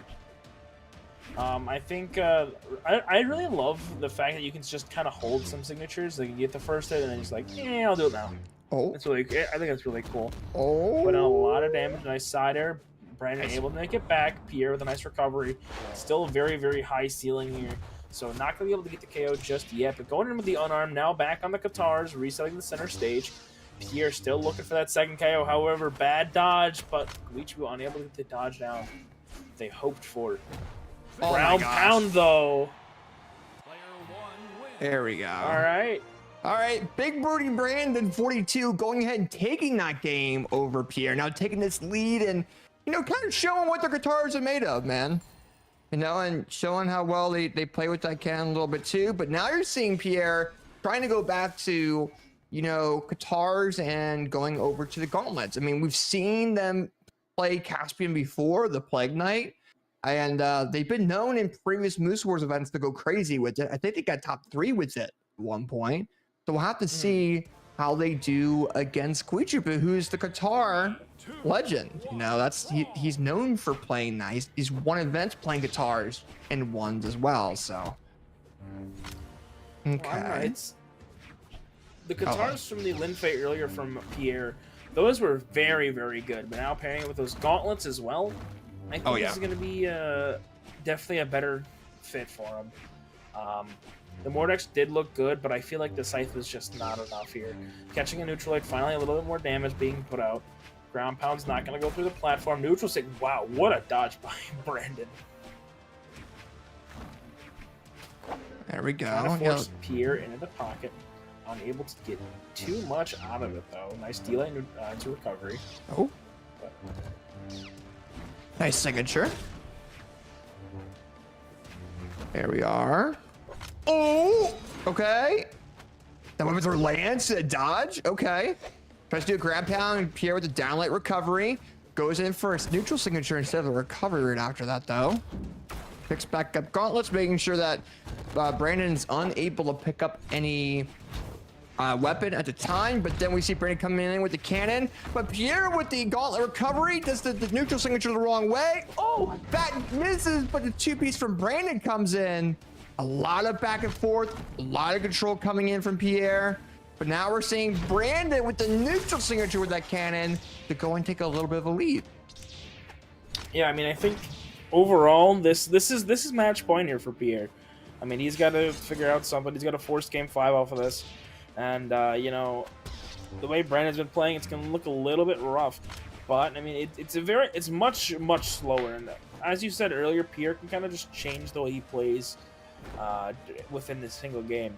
And right now, we're noticing that Pierre's kind of trying to keep Guichabou a little bit more at a slow pace, not allowing him to get any traction, not allowing for much speed to build up. Just kind of, you know, getting a couple chip hits here and there. And just kind of trying to keep him, you know, in the mud, you know? Absolutely. And right now, we're just kind of seeing Pierre having this overall control, trying to take it away from Brandon there a little bit, brings him off ledge. He might be able to do something off ledge against Brandon here, but Brandon's known for doing really, really well with combos off the ledge too.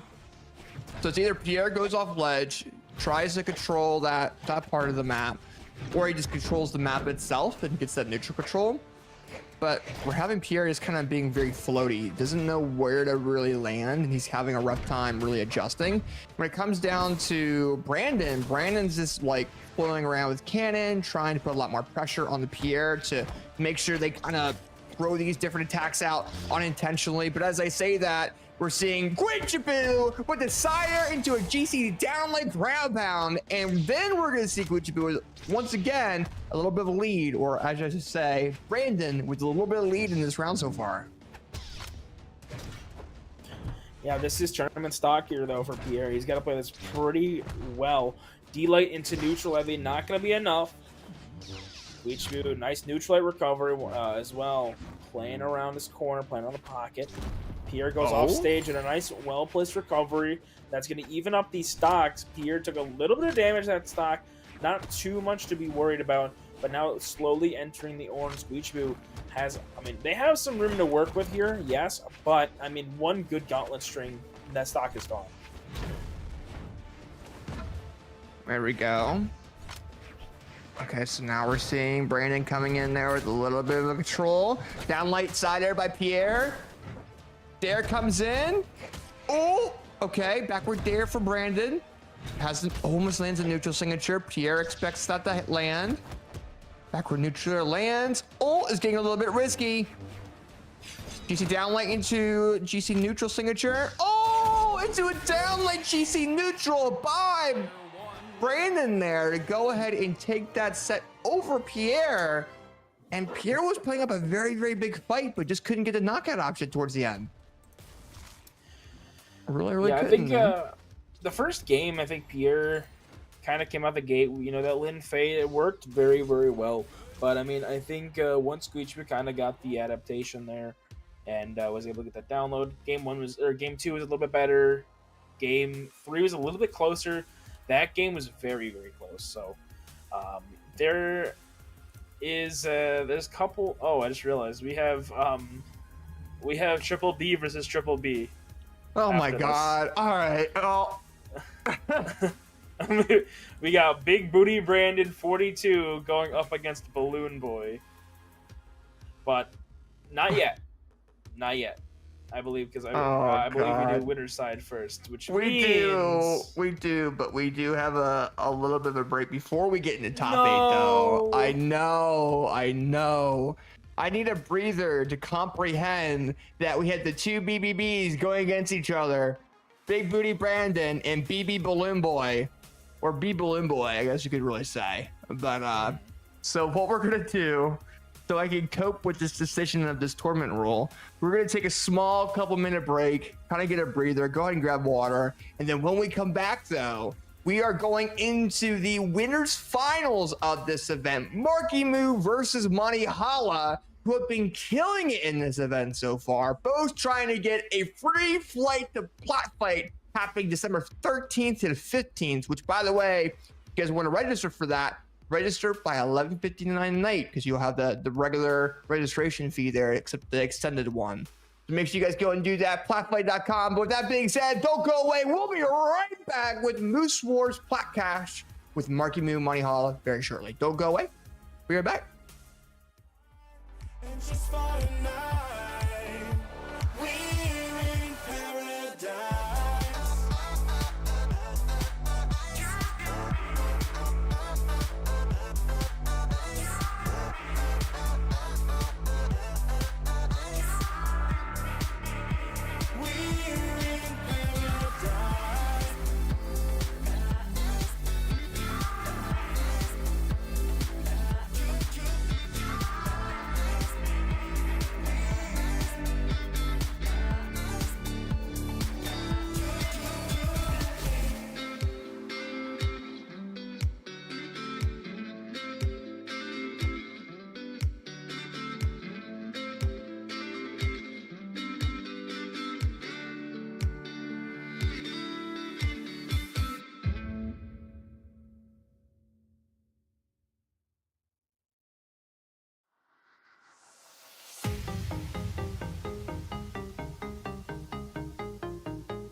All right, ladies and gentlemen, we are back with the Moose Wars Plat Clash event powered by Plat Fight. I'm AJ Moore. I'm casting with Flaming, and we are now in the top 4 of this 1v1 event for a trip for first place to go ahead and get a trip to Plat Fight happening December 13th to the 15th. And you know, we're down to 4 people. We're down to Marckiemoo Monty, we're down to Balloon Boy, and Big Booty Brandon. Man, how you feeling tonight there, Flaming? You know, I am just so excited for the I think it's the sextuple B match. Okay. You got the Big Booty Brandon, and you got BB Balloon Boy. All right. What else can I say? I'm super excited for that. Oh, yeah, actually, also our winners final. Yeah, that's probably. We might have to worry about that first, Flaming, because we have Marckiemoo going against Monihalla next on stream. Seed 1 versus Seed 7. I can't take us seriously after saying that the 2 loser semifinal players there, but but no, I mean, Come on, Agent. I thought you just said we gotta focus on this one. Come on, buddy. We do. But Come on, Monihalla versus guy, Marckiemoo. crazy. I know, but Monihalla versus Marckiemoo. Monty's been going on tear as well tonight, going through the names of Bunny and going through other names within this event, such as Meow, going through Evanetta, who also did very, very well this event as well in top 32. And then when it comes down to Marckiemoo, they beat Big Booty Brandon and they beat Shade. Shade did very well tonight. They went the game. They actually beat Pierre on the winner's side. And then went game 5 with Balloon Boy.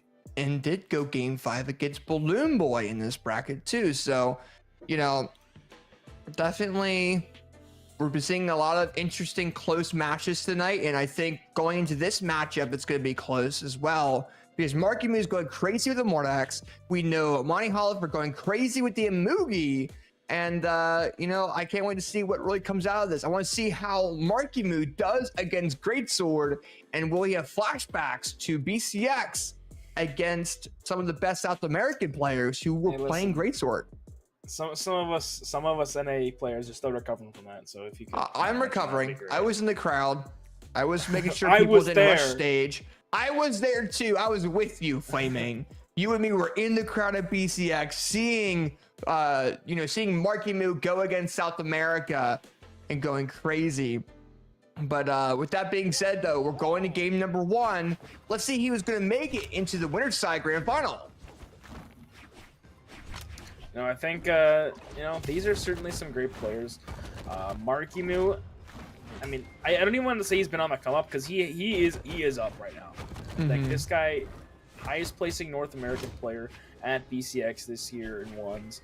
I mean, just overall an incredible performance. I think he was actually the only North American player to play in both modes on finals day.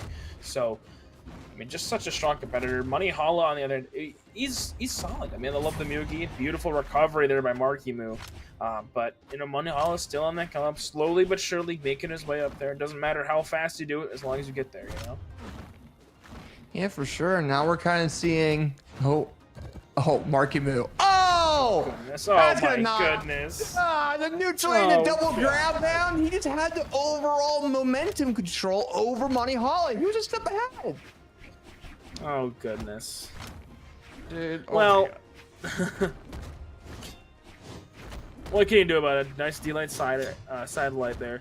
Monihalla trying to go in with the Greatsword a little bit more, but just cannot find any good opening. Marckiemoo is punishing literally every opener, but Monihalla finally getting a 5-piece, getting rid of that first stock off of Marckiemoo. Now, I don't think you see the single 3 stock on stream just yet.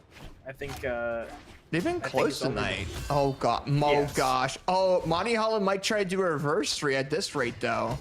But if Monihalla has this neutral control, if Marky can't take that away from him, then we're going to see Monihalla reverse this. But as I say that, Marckiemoo gets the sidelight in the weapon throw, gets the gauntlet recovery, picks up that sight to weapon star of Marky, or the weapon star of Monihalla, and GC down like misses that recovery, gets the side. He's just throwing Monihalla around. Yeah, Yeah, but there's still certainly a chance you're down air. Going to send it into the stage, so not too much. Up they're trying to go for the snipe. Gravity cancel side light. Not going to find it. Marckiemoo barely avoiding that stage side air. Going to reset, grab this great sword. Gravity cancel D-light. Not going to find it. Get side light. And Marckiemoo not even opting for a weapon. Looking for the KO on an arm. Neutral air. Not enough, but almost is. Another one surely do it. Recovery. That's going to be game one going towards Marckiemoo. Dude, and it came down to Marckiemoo having that neutral platform control in the beginning, really putting a lot of that pressure in onto Monihalla there, especially off that ledge. The neutral into double ground pound was very vital. And then we just saw Monihalla come in with that 5-piece combo once Marckiemoo gave one option to Moni. And then Monihalla brought it back almost like a stock and a half-ish, but then had to deal with Marckiemoo's randomness of gameplay towards the end. So now we're going to game number 2. Monihalla looks like they've adapted a little bit based off that first game. Let's see if it continues. We're on a little bit of a smaller ceiling here, so I think Monihalla, if he wants to, he can go off the top a little bit more. That neutral finisher. Those are going to do some work here on this map. But it's a much smaller map than Demon Island is, I believe. So it's looking already pretty good. Neutral stick barely going to whiff there from Monihalla. Looking for a stock lead going in this. Marckiemoo already put in the red neutral finisher. Going to whiff again, but Marckiemoo slowly but surely clawing back with damage. Monihalla able to return, whiffing on the Sair. Marckiemoo trying to play on the edge guard, but beautiful side air. Yeah, very, very nice side air coming in from Monihalla. You know, playing the edge against Marckiemoo pretty decently well, but now we got Marckiemoo with these gauntlets, and Monihalla knows that side light's going to be vital for Marckiemoo. Counters it out very, very well. Gets another 3-piece combo right after the first one. And now has Marckiemoo into the orangey red, now into the red. He just needs to get a knockout option, but Marckiemoo gets risky there with the armor side signature into a GC downlight off that ledge. And Monty is down to that second stock, but Marckiemoo is almost down an entire stock right now. Well, he is up in the set, I believe, so it's not like the end of the world. Game 1, you really just gotta... Game 1's really that feel-out spot, and that's what a lot of people use it for. Monihalla going to get the second one off of Marckiemoo, and this greatsword's been working very, very well for him this game. Last game was a little bit rough since Marckiemoo was kind of forced on those gauntlets a little bit more. Oh no, Monihalla! Oh, he might be able to come back there with that weapon throw. Oh, that's a confirm. That's it. Marckiemoo with the fantastic edge control, making sure Monihalla used every single option they had to get back to that platform and punished like 3 or 4 of them. Oh. My goodness. Marckiemoo, he brought it back quite a bit. I mean, he was down almost an entire stock there. And but Monihalla is still going in with that grid, so that's that down swing, that's gonna be it. Oh my goodness, dude. That thing hits so hard. For no reason. And it has a lot of range and hitbox with it too. So when you're throwing that out, a lot of players aren't used to that yet because it is a newer weapon or newer character, I should say. And a totally new signature set. But I think it came down to Marckiemoo in the second stock being too aggressive, allowing for Monihalla to get that knockout that acts there. And then we see Marckiemoo just overall bring things even. And then we see Monihalla just play the greatsword the way that they do, but a lot more aggressive, leading into that knockout option. So now we're going into this next round. It's where it's 1-1, right? So, you know, if you're Marckiemoo, you don't want to really be too... You want to be aggressive, but you don't want to be too floaty, especially with how Monihalla's weapons are. Axe there, greatsword there, the recoveries on those weapons are crazy. So having that neutral platform control, especially with gauntlets, is huge. But also, if you do need to go off ledge, you do have that scythe. You know, I think overall, I don't even know. I think this game's really gonna matter a lot. I mean, it's down to a best of 3 right now. So whoever ends up taking this game, I think they have enough momentum in order to propel themselves into that grand finals winner side spot.